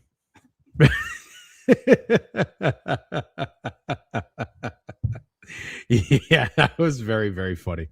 Okay, let's go to that was awful. Yeah, I never forget that. That was hilarious. Also, Brink said something very funny to me whenever he came up to us at the Reds game. He was just like, "Is that Trell J Sports or something like that?" I don't know what it was, but it was very funny. Okay. We're getting accusations of being the only reason people still think and talk about Trell J is because we talk about him so much. Well, you wear the glasses. And you always call him that. I'm just saying, I haven't heard anyone else talk about him. We're the only ones. We're keeping Trell J going. Nobody else wears his glasses. Yeah, a lot of people wear those glasses, dude. You need to hang out in Florida more often. You should if take a boat out on a lake in Florida and tell me no one wears those glasses. All right. Nobody in New York wears the glasses. Besides the point, I'm gonna defer to you on that. Nobody on sports betting Twitter wears them except you. Yeah, they're great. Great fucking sure. That's why Trell J started wearing them 3 years ago. Yeah. Steak buys his picks is very funny. Tyrone Biggums, I don't even get that. Yeah, by the way, no beef with Trell J. So I'm sure he's a nice kid. No beef at all. I've just said we're the fucking reason people are talking about it. I know, but you gotta, again, we talked about it. People have Landon Jackson brain where you say things, but they only hear what they want to hear. So I just want to make sure, we're not being mean to the kid. All right. Sharing screen. Shkabang. Here we go. Boom. Steak, let's get into it. 6:00. Wake Forest and Boston College. Do any of these games are these worth a shit or not really? Should we go to Florida, Texas? About Wake Forest, Boston College, sure. All right, let's talk about it. We get know that I have my tabs up properly. Let's pull this up. Okay. Oh wow, a lot of gold up here. Oh, by the way, makes perfect sense, just to be clear. Yeah. Kudos to Snowman for the Notre Dame team total under. It was never Notre Dame getting 18.5 points last night. Duke put up 100. Yeah. It was always Duke. It was never BYU. Let's put it that way. Duke's starting to scare me, man. That defense is ridiculous. And I don't want you to sit here and say, oh, Notre Dame's awful. Well, obviously Notre Dame's awful. They also made Michigan look awful. And it's just really crazy. They play defense. You're right. Okay. Let's talk some ball here. So Wake Forest is 14-13 on the road, 4-point favorites against Boston College, who's 9-8, 2-8 in their last 10. Wake Forest is 2-5 on the road. Could this be tonight's Washington Rutgers? Not to me. No, it doesn't give me that vibe at all, because in the instance with Washington, -5 looked like a disgusting button to press. given how they've been playing. Wake Forest -4 looks like a really easy bet in the press. I know they did just lose pretty convincingly at Virginia Tech, but before that, they covered 4 games in a row, won 3 games in a row, including against Clemson. Boston College is fucking awful. They just got lost by 24 to SMU. I don't know the last time they won a basketball game. They don't cover that often either. Well, no, I lied, actually. They've had a really good streak of covering. The last time they won a basketball game, though, was January 21st against Pitt, and they've lost 8 games in a row since then. I think Wake Forest looks really, really easy. Well, it's Boston College money line or nothing here. Yeah, that's what I think too. I think if you want to get contrarian and nasty at 6 p.m., go ahead and take Boston College, and if you don't, do nothing. But don't bet Wake Forest. Does Oakland have a good team? Oakland 15-14. They used to kind of be dogs. I always thought it was Oakland in California, but they would always play these Midwest teams, and I realized it's an Oakland in I think DC Bets just texted me a YouTube video of Trell on Dr. Phil. Oh yeah. I remember when that happened. You weren't involved. You weren't in this game during those days. Trent got offered to do that, and I remember Fruity saying that he wouldn't have allowed him to go on Dr. Phil. Dr. Phil was talking about sports betting, and Trell J. He ended up getting Trell J on. It's actually a hilarious video. You should watch it. I don't want to say anything because I don't want to be mean.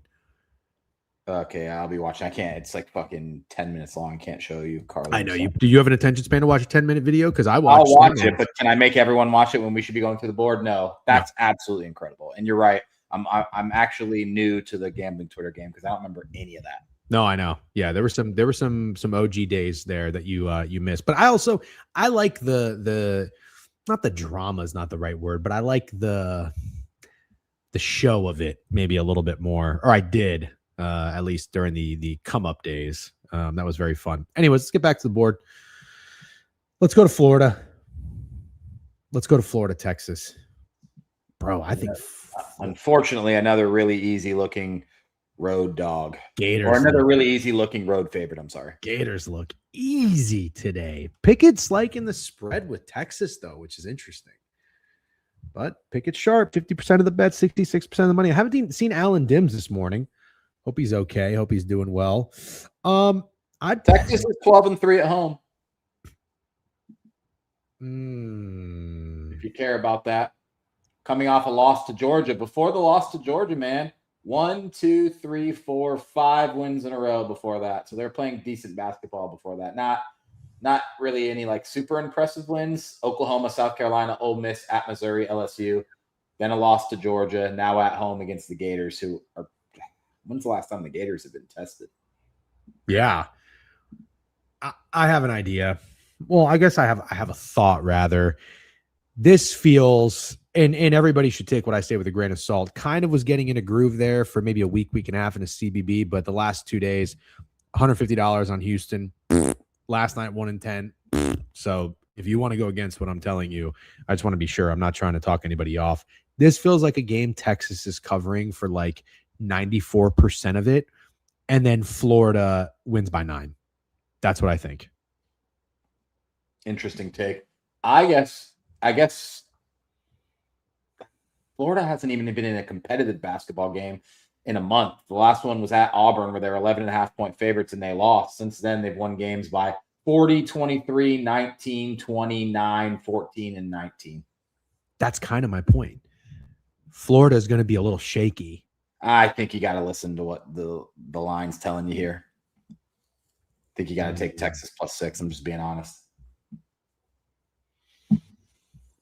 Texas 17-10, 12-3 at home, 8-7 ATS. Florida Road Warriors 6-2, 7-1 ATS on the road. But yeah, I told you this. They're getting a lot of love. They're getting a lot of talk about being a play for whatever they are, 15-1. No, maybe they're like a little less than that, 12, 13. I think losing gamblers bet Florida today. I'm not saying Florida's a guaranteed loser. Losing gamblers hit bets, but I think if you're betting Florida -6 today, you're a career losing gambler probably. Snacks, I have not liked LeBron James for a very, very, very long time. Yeah, it's not a shtick. We got to say that. It's not a shtick. Well, this is another thing that the Landon Jacksons and everybody else of the world does. They think sometimes what you do is for a shtick. I don't know what to tell you.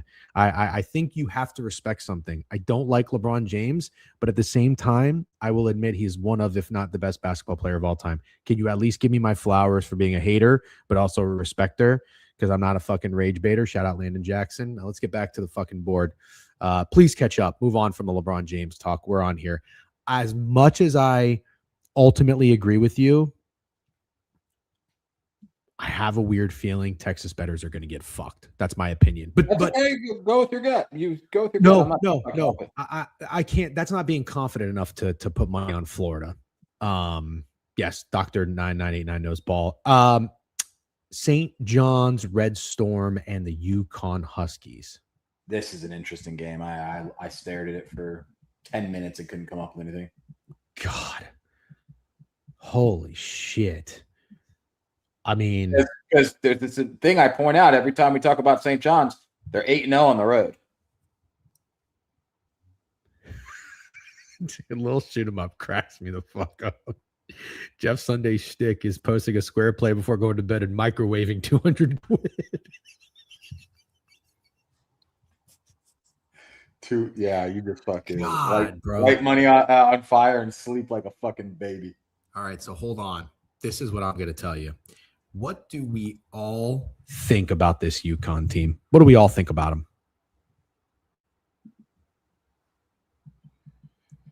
Hello? I don't know if I'm going to agree with you that you're going to say everyone doesn't like UConn. I don't know if I agree with that statement. Oh, Steak. Come on, man. UConn everyone not like UConn? UConn fans don't even think they're legit. UConn losing at Creighton outright, struggling with Villanova. I know they won and covered, but don't you think St. John's, even if I'm looking at the records here, St. John's is 22-5, UConn's 25-3. So you would say record-wise, St. John's is the better team. I don't think that's the perception. I don't think anybody really likes UConn. And honestly, dude, this looks like a very comfortable button to press. Saying, did you fall asleep? Do you ever look at yourself, by the way, when you're on camera? You don't. Yeah, I'm constantly looking at myself. I have this sick background. I honestly thought you fucking fell asleep. Yeah. You are like you're getting sucked into a hole. What if you just put your camera down a little bit so you're more like centered or something? Thank you. I kind of feel like I'm with you a little bit more. Cool. St. John's looks like a very comfortable button to press. You don't agree with that? No, I kind of agree with that. St. John's has already beat UConn at home. Now they're playing them on the road where they're 8-0. I agree that St. John's looks like an easy button to press. I still kind of want to press it, and to be honest, kind of want to press it. I'm with Ramble here, but I'm just reading the line. Okay, and I'll also say I didn't see who said it, but whoever said the best play is a stay away, I agree with that. This is a hard game to bet. I really don't know what side to take.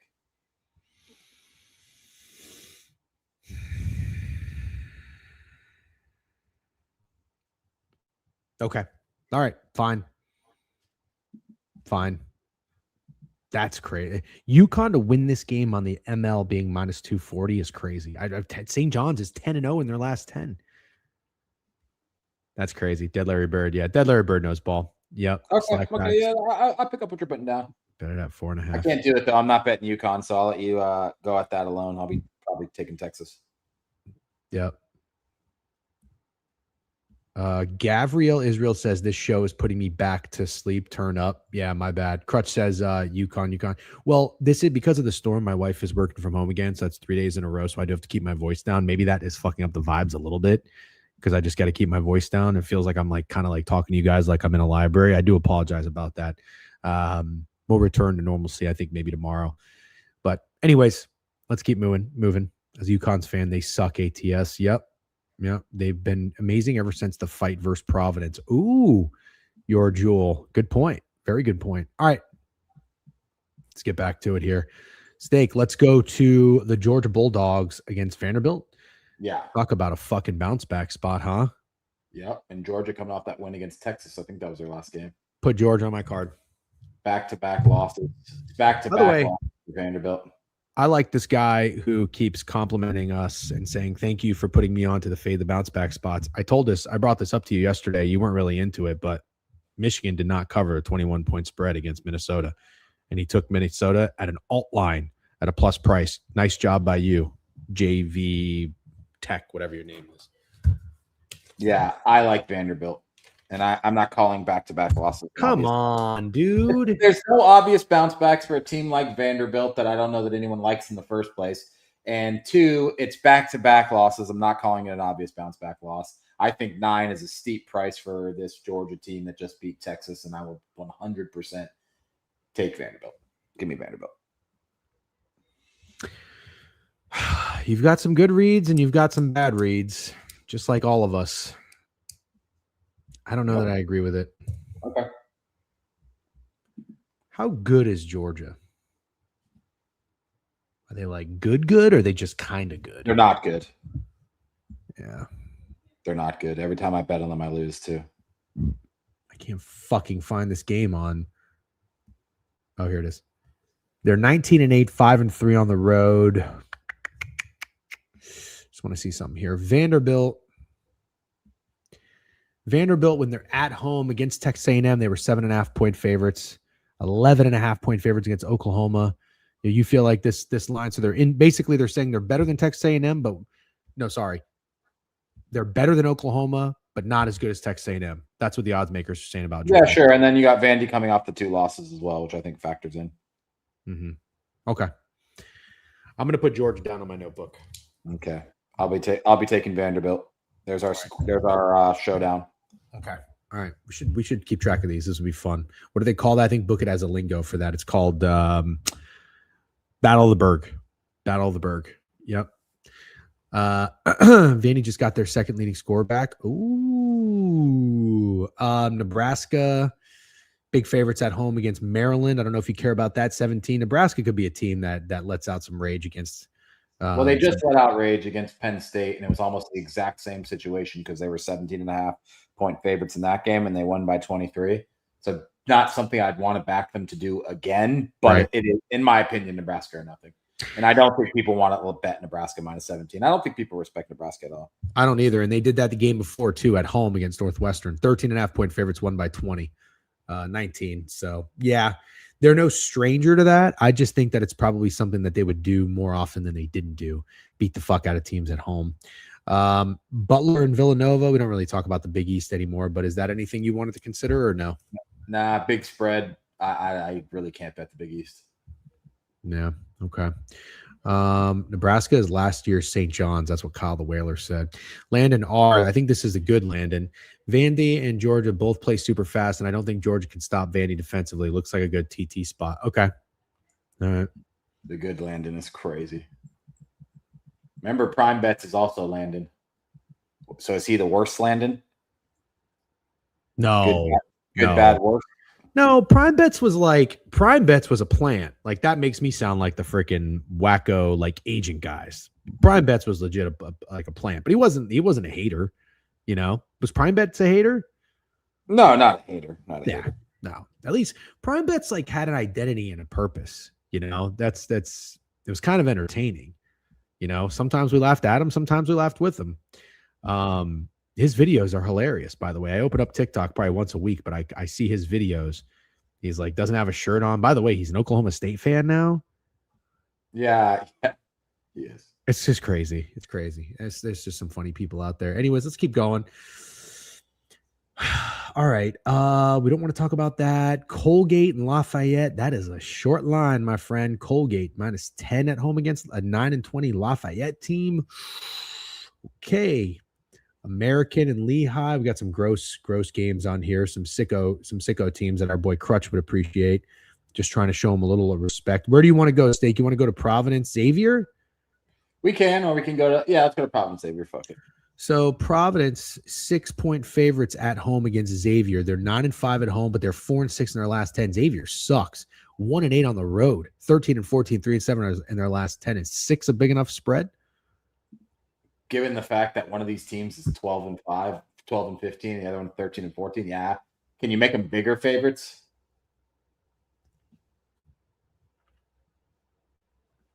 Can you? I guess you can't. They covered against St. John's, took them to overtime.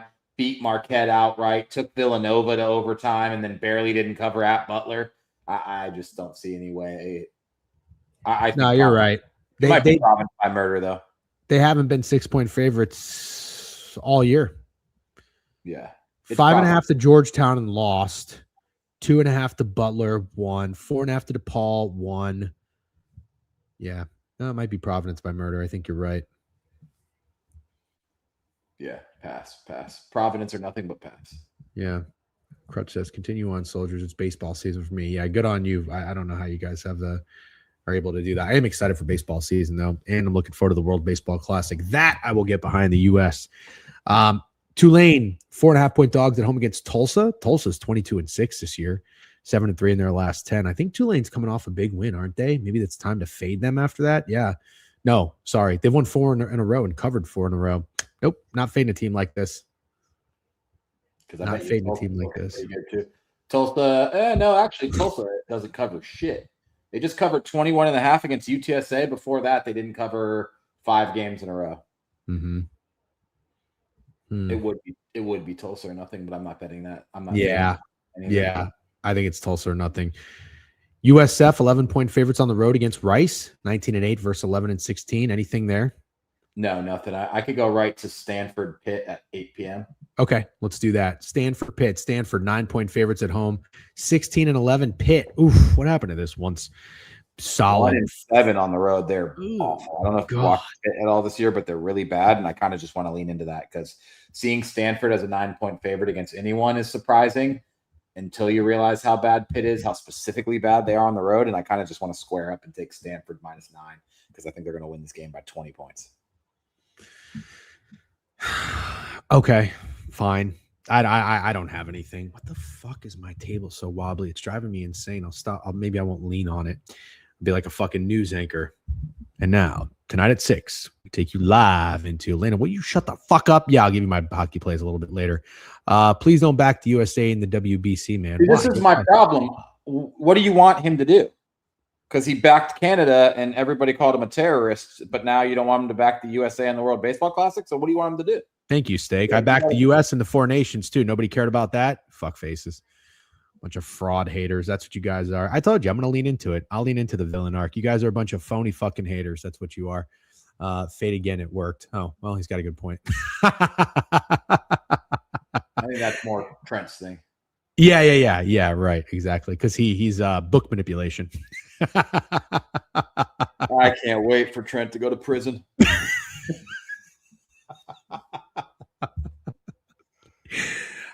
Okay, where are we going to next, young sir? We got a little gang of decent SEC games here. LSU, Ole Miss, not really decent. Texas A&M, Arkansas, I'm excited about, and then you got Alabama, Mississippi State. I love the good Landon. By the way, Luke Brainerd, all this guy does is fucking no ball. People are idiots. So when you back USA in baseball, they don't win. It's all on you. Yeah, very funny. Ooh, Corbin Carroll injured and replaced. That sucks. People, oh wow, how did Gelato knows ball? It's very funny. You wanted me to go. Well, hold on. Do you not want to talk about some gross games? Like just let me just give you one, for example. Youngstown State is 15-14 and they're favored against 11-19 Milwaukee, but only by 1 point. Short, nasty, or nothing? Not the one that speaks to me like UIC did yesterday. Now, okay. JMU 5.5 against Georgia Southern. Anything with these teams? You have a hard on for JMU. Well, hey, I hit them last time. They were in the Sunday Steak Special, so let me stay hard on them. I think this line looks short. Yeah. UNLV Grand Canyon, very funny. Okay. Good morning, Bart. Good morning, Bart. Which game did you say to take you to? Colorado, Kansas State? Sure. You want to talk about trash-ass Kansas State? We could do that. I don't think anybody in their right mind is betting any more money on Kansas State for the remainder of this year. Me neither. That's a nasty button to press. I agree. And you got Colorado coming off overtime with BYU and a very solid win against Oklahoma State. And you got just Kansas State. They had the one cover because Tang was fired, and then they're just pathetic all outside of that. 28-point loss to Texas Tech, 14-point loss to Houston, 30-point loss to Cincinnati. I mean, this team, what is that? No, it's a 2-point loss to Texas Christian. It's I hate to do this, Steak, but when you face the camera, you sound much better. When you look to the left, I can't hear you. okay. Like right now, I sound good. You sound great. You sound great. But I know you How have to about now? look. Can you see my microphone? Nope. Okay. How about now? I probably sound pretty good. You sound amazing. Turn to the left now and let's see how you sound. Turn to the left and say something. Danny Bonaducci. You sound a little bit far. I'll work on that then. Danny Yeah. Bonaducci brings up a very good point. Who the fuck is taking Colorado and Kansas State to score 163 points? I thought Kansas State had high totals, but 1, 2, 3, 4, 5, 6, 7, 8, 9 games in a row. Kansas State has not seen a total in the over 158. And even if they had, I wouldn't care because I still think nobody's taking these teams to score points. Okay. Over 163. All right. Danny Bonaducci. I'm 0-3 on my last 3 overs. I liked the Duke Notre Dame over yesterday. Did not play it, but maybe I'll have more success with overs. Let's go K-State Colo over. I'm kind of in that Danny Bonaducci. I like that. Yeah. Ole Miss 2.5-point favorites at home against LSU. God, what awful teams in the SEC here. I don't know how LSU is 14-13. Every time I look up, they're getting their shit kicked in. They probably won a bunch of games against nobodies to begin the year for being like their record in SEC play has to be awful. Do you like anything? Yeah, they've won 2 SEC games. Their best win in the year is against Boston College. Who? LSU. Oh no, I'm saying outside SEC play. Sorry. Oh, got it. Yeah. Do I like anything? You can say no. I do not like anything. This game is absolutely disgusting. More SEC basketball that is not very good. Alabama at home, 13.5-point favorites against Mississippi State. Total 175.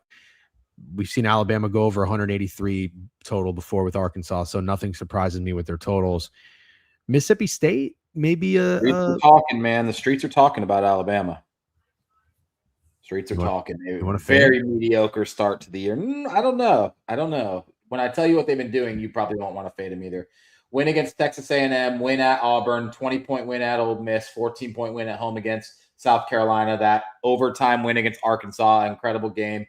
And then they just took care of business against LSU at LSU. They've won 6 games in a row. They were 14-7. I think a lot of people were out, and a lot of people are slowly getting back in. I'm thinking this team is A, getting hot at the right time, and B, could maybe make a run in the tournament. We say this about Alabama a lot. I feel like they're always a trendy team, people back, and they always kind of fizzle out in the Sweet 16 or the Elite 8. But it does seem like people are creeping back in on that Alabama bandwagon. And then you got the Mississippi State Bulldogs, who just lost to South Carolina, and losing to South Carolina is not good at all. But before that, impressive win against Auburn, where Josh Hubbard, I think, had like 40 points in the first half or something. Well, what I was going to mention is the spreads Mississippi State seized. This is the biggest dog they've been all year. At Kentucky, they were 10.5 and they lost that game by 24 points. Outside of that, 8.5, 7.5, 7.5, 6.5, 6.5, 5.5. I mean, when they play these teams, they don't really get respect necessarily. Like Tennessee at home, Auburn at home, Arkansas on the road at LSU and Missouri, who are not very good teams. We just talked about 7.5, 6.5, but 13.5 points to give Mississippi State feels like a lot. So I guess you're not wrong. They haven't really played anyone. Like, they haven't played the Gators yet, and the teams they are playing are at home. But you aren't wrong. That is actually a very fat spread for Mississippi State to be laying. I guess you're right. Like Vanderbilt, for example, is – oh, my God, they lost that game by 32 points. Oh, they played Alabama January 13th. They lost by 15 points at home. Yeah. Okay. I pick up a triple down, maybe Alabama or nothing. I kind of like what Autisticito is saying. Could be a good look. You're Autistico, dude. Autisticito. That's a hard name. That's a hard name to say. I mean, it's not fucking Tinlin Tutan, but it's a hard name. Anyways, let's get back to it. So, okay, let's keep moving. We do have a couple more games that are worth talking about. So everybody sit tight. I know we put a couple people to sleep. Listen, it's fucking February, Just man. one guy went to sleep. We're trying, we're grinding. Drake's playing, by the way, against Valparaiso. We didn't talk about that. There was another game that we needed to bring up, Steak. Hold on. We are in the 9 o'clock slate. Texas A&M and Arkansas. Tough. Yeah. Arkansas's 14-1 at home. They're also 10-5 ATS. They're playing well, but the Aggies are no slouch. They're 19-8. I kind of thought this was a lot of respect for Arkansas. Yeah, just Aggies haven't really been playing that well. They lost 4 in a row. Then they got to play Ole Miss. They barely won that game as 9.5-point favorites. And then they did beat Oklahoma at Oklahoma. Say what you want about that. I don't like Texas A&M, and I can't bet them.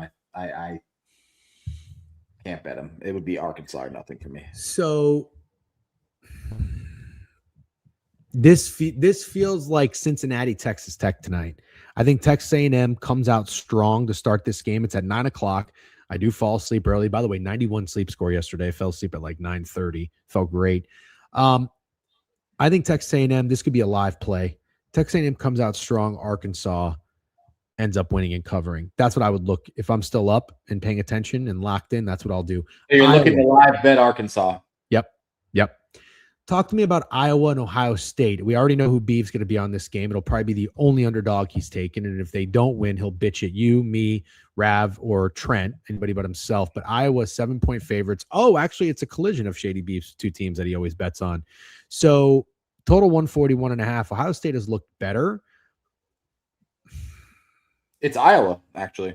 And I know Iowa's good at home, but Ohio State gets a lot of respect to be 7-point underdogs here. Well, what I was going to say is this, dude. Don't you think 7 points? Well, you kind of just said that. 7 points for Iowa seems fat. Yeah, it does seem fat. I think Iowa might wreck them. Iowa, dude. It's Iowa. That's what I think. It's Iowa. And after Ohio State just brought it against Michigan State, 66-60. They were in the lead for most of that game, I think, until the end. Almost blew the cover. All right. We're going to speed through. We did get Eric Miller. Assumed everyone's POD will be UConn. Oh, wow. Interesting. Oh, here we go. Refugee Ricky 575. Can you guys please do some? We'll breeze through it. There's only a few games and we will do it. Yep. And then I'll talk a little hockey as well. I can go maybe 5 minutes past, and then I do have a dentist appointments. I would fuck me last game, so that's hitting. Yep.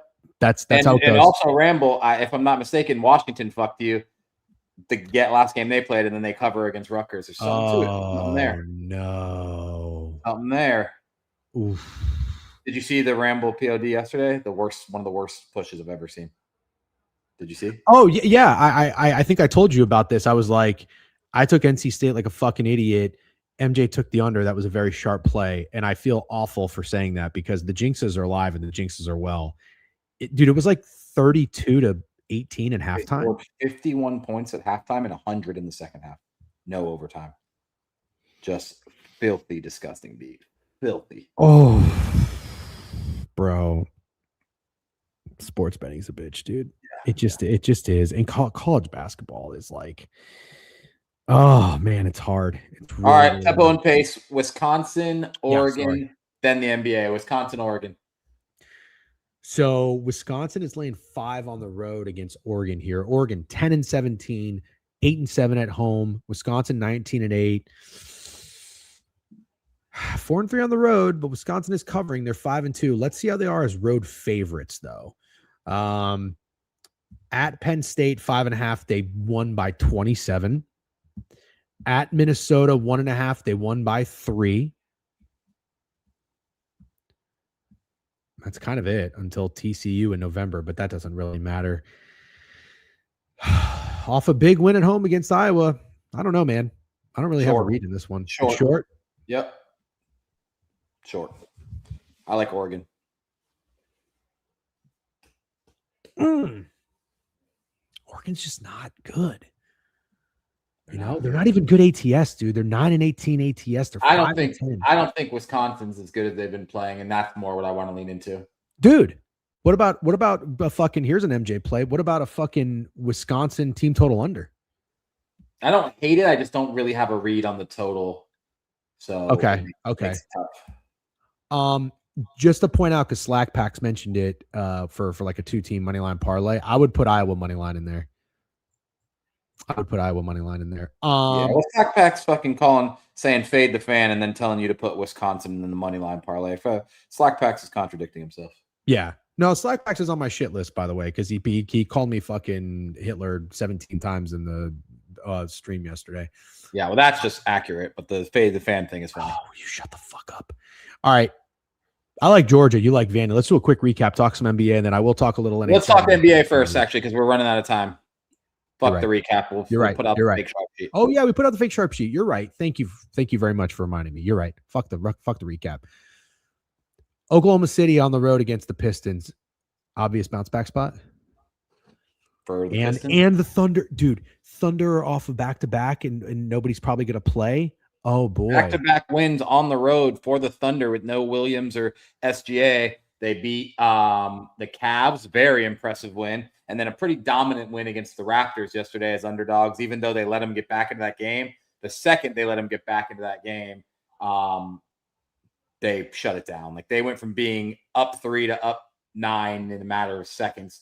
The thing that I'm confused about is I'm looking at the lineups, and never mind, I'm wrong. Williams and SGA are out again.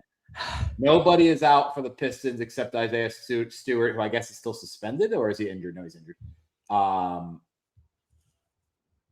Pistons or nothing. But I have a play I like much more in the next game. Okay. Don't forget, I talked about this in the box score recap. Cade 6 for 25. If you want to do a bounce back game on a player, it could be Cade Cunningham tonight. 7.5 point favorites. The San Antonio Spurs are on the road in Toronto, total 229.5. You're bobbing the head. I see you. The Raptors on a back-to-back just lost to the Thunder at home. You like the Raptors. I like the Raptors. They got dog of the day potential. Scotty Barnes is questionable and Jakob Poeltl is probable. So let's wait on that. I tried to wait all day to get the Embiid news yesterday. Let's wait to see about Scotty Barnes, but we're probably going to play the Raptors for sure. Just a funny comment on Twitter that I have to acknowledge. No Santa Clara, St. Mary's. I know it starts hours after your warm milk, but what do you have there? Very funny. I don't need warm milk to go to sleep. By the way, I've been taking magnesium too. Big fan of magnesium. Told you. Like a baby. Yeah, good call there. Okay. You like the Raptors. Cool. Very fun. Warriors, 4-point favorites on the road in Memphis tonight. I got absolutely nothing in this fucking game. Yeah, Warriors, I liked them yesterday. They lost against the Pelicans, but they're on a back-to-back as well. So we got 3 back-to-backs. I'm going to look at the lineups. By the way, 101 YouTube on the book at YouTube. W's. Appreciate if you're first time joining to the board review. We're here now every morning, weekdays, 10 a.m. to 12 Eastern. Make sure you like and sub. And if you're in Twitch, follow the Twitch page. If you're on Twitter, you can watch there as well on Staker Eyes Twitter. But you could come into the Twitch and YouTube if you'd like to yap it up. You want a fun list? John Morant, Zach Edey, Cedric Coward, Clark Aldama, Anderson, Al Horford, DeAnthony Melton, LJ Cryer, Seth and Steph Curry, Kristaps Porzingis. All guys not playing today in this Grizzlies-Warriors game. Listen, man, if we're up against it, please don't ever do that again. I can't. It's literally popping off the page. I don't want to hear NBA injury reports. It makes me sick. I'm trying to bet on and follow this sport for the good of the people. Totally fine. Warriors are nothing for me in that one. We can go over to Kings coming off their first win in quite a while against the Houston Rockets. Yeah, good call on that, by the way. Yeah. What do we make of the Houston Rockets? I could see the last game, again, pointed this out in the box score review. Kevin Durant had 12 assists, dude. Before that, at the Hornets, Kevin Durant went over his points. You want to talk about riding hot dudes? I don't know what he's going to do, but it kind of is fitting that Kevin Durant gets busted for his burner account. And now all he's doing is go out there and fucking balling. Straight up balling. Hooping. Vintage KD days. I see Reed Shepherd listed as the starting point guard, and that makes me want to go back to Kevin Durant assists. Let's do it. I was going to say PRA.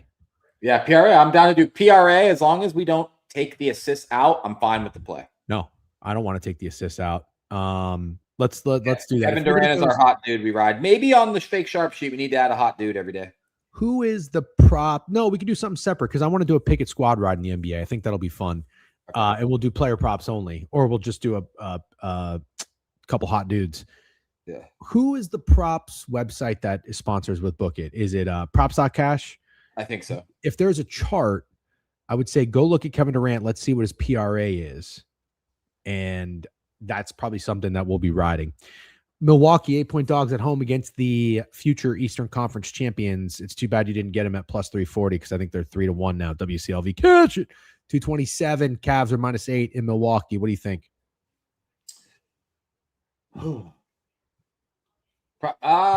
This is a spot. I had the Bucks yesterday, money line and spread. This is a spot where I go back to the team that covered because most people bet the opposite of that. And they say, like, no way this shitty Milwaukee team covers again, especially against a very hot Cavs team. Both teams are on a back-to-back, which another system play when both teams are on the second night of a back-to-back. I do like the over. But yeah, it'd be Bucks or nothing for me in this one. Let me check the projected lineups to make sure there's no cute stuff happening. Okay. No, Max, Strus, and Giannis are the only guys out. Please don't read the whole injury report. We don't have time for it. There isn't one. How about that? Okay. All right. And then last one, talk to us about the Nuggets game. I think this is one where I can tell you, what is it, at 10 p.m.? Yeah. Waiting for the Jaylen Brown news. He's questionable. He didn't play yesterday. The Celtics rolled. There's just no reason to bet this game unless you're trying to get ahead of the line or something like that until you figure out if Jaylen Brown's playing. He's the only one questionable. On the other end, you got a pretty banged up Nuggets team, but Murray and Strother are probable, and they'll be fine. But I'm waiting for Jaylen Brown news. All right. Good stuff. I'm going to talk a little NHL. Do you want to stay? You want to hop off? I'll hop off. All right. Good stuff, Steak. Good luck. See ya. Talk to you later. Peace. Riding hot dudes and KD getting busted on. Yep, exactly. You get it. All right, everybody lock in real quick. I got to go to a dentist appointment. Otherwise, I'd stay a little bit longer. I'm already going to be a few minutes late, but my dentist rocks, by the way. Getting a good dentist and a good accountant and a good mechanic. 3 things you just can't put a price on there. You gotta either you have one in your family or if you have a friend that has a word of mouth referral, you can't put a price on them. All right. Let's go to the NHL real quick. The NHL is back tonight. I don't even understand something real quick. Lawyer, right. Yeah. Got a great real estate attorney, by the way. I don't know. Shout out Michael if he's in here. He's the man. Him and I. He's coming through for me as best he can on our deal right now. Michael, appreciate it if you're watching. He does tune in from time to time. He's not a degenerate, but he's a big Knicks fan and likes to bet some props responsibly, as always, as everybody should be doing. But we got Puck coming back. I don't understand something. What are these players doing? What are the players who played in the Olympics doing tonight and tomorrow? Is everybody playing, or is it going to be a little NBA-ish? Are they going to get a little rest? Are they going to get a little load management? This is kind of the weirdest thing that I thought is at least the restart is going to be strange. So it's going to be really hard to get all the way into the NHL right off the bat. I think I'm going to do a Pickett show tomorrow before the slate. We have 12 games, so we'll be on the Pickett YouTube channel. We're going to do a show once a week. I think we'll lean into hockey this week. We'll do some trivia, see if Snowman's available. We'll do Stump to Snowman. Those are always good times. We'll talk some NBA props and shit like that. But for now, just some NHL real quick. Devils are at home hosting the Sabres. Sabres were really, really good for most of the first part of the season here. 32-19-6. They did lose 2 games before the break, but the Devils have been pathetic. It would not shock me.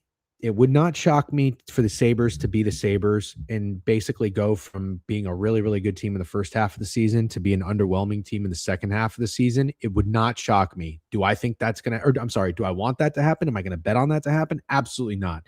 What I really hope happens is the Sabres get into the playoffs, and I'm going to fucking Buffalo. I'm going to Buffalo.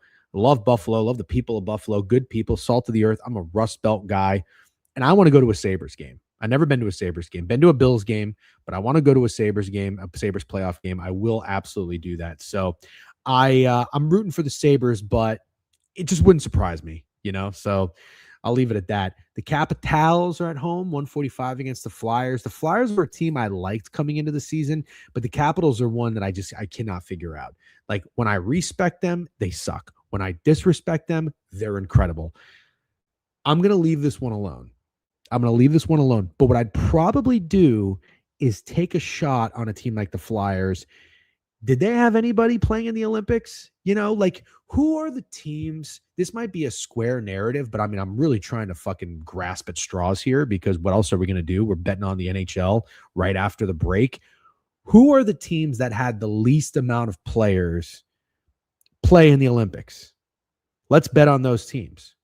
Didn't someone get hurt from the Kings during the Olympics? I don't know. I just saw Rantanen got hurt. Sidney Crosby got hurt.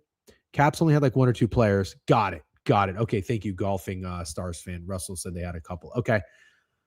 Yeah, I'll probably leave that one alone. The Leafs, holy shit, why are the Leafs plus 190 against Tampa? Austin Matthews has to go from fucking Milan to Miami to the White House back to Tampa. Holy shnikes. He probably ain't playing. Marner probably. Well, I'm sorry, Marner's on the Knights. That was stupid. Who else? They didn't have any goalies, right? Like Stolars wasn't in or anything like that. Matthews won't play. Yeah, I don't know. I mean, the Lightning probably had some guys. Gensel. Jay Maine, Kevin Fiala. Oh yeah, good shit. Fiala's hurt. That sucks. Oh, Stolars did play. Gunsel's back. Hagel was on Canada.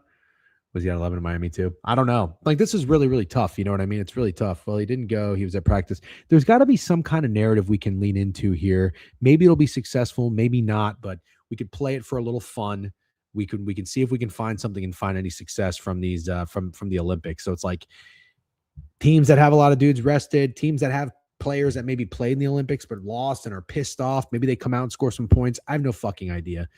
The Kraken, not a bad team this year, 27-20-9. I liked them last year. I bet their coach to win coach of the year. They were like my sleeper team. Did not come through for me. So maybe a year early on the Kraken. They are plus 147 against the Stars. That look like a little bit of respect. That line looks short. Stars minus 160. Play the Russians. Ooh, I love that, dude.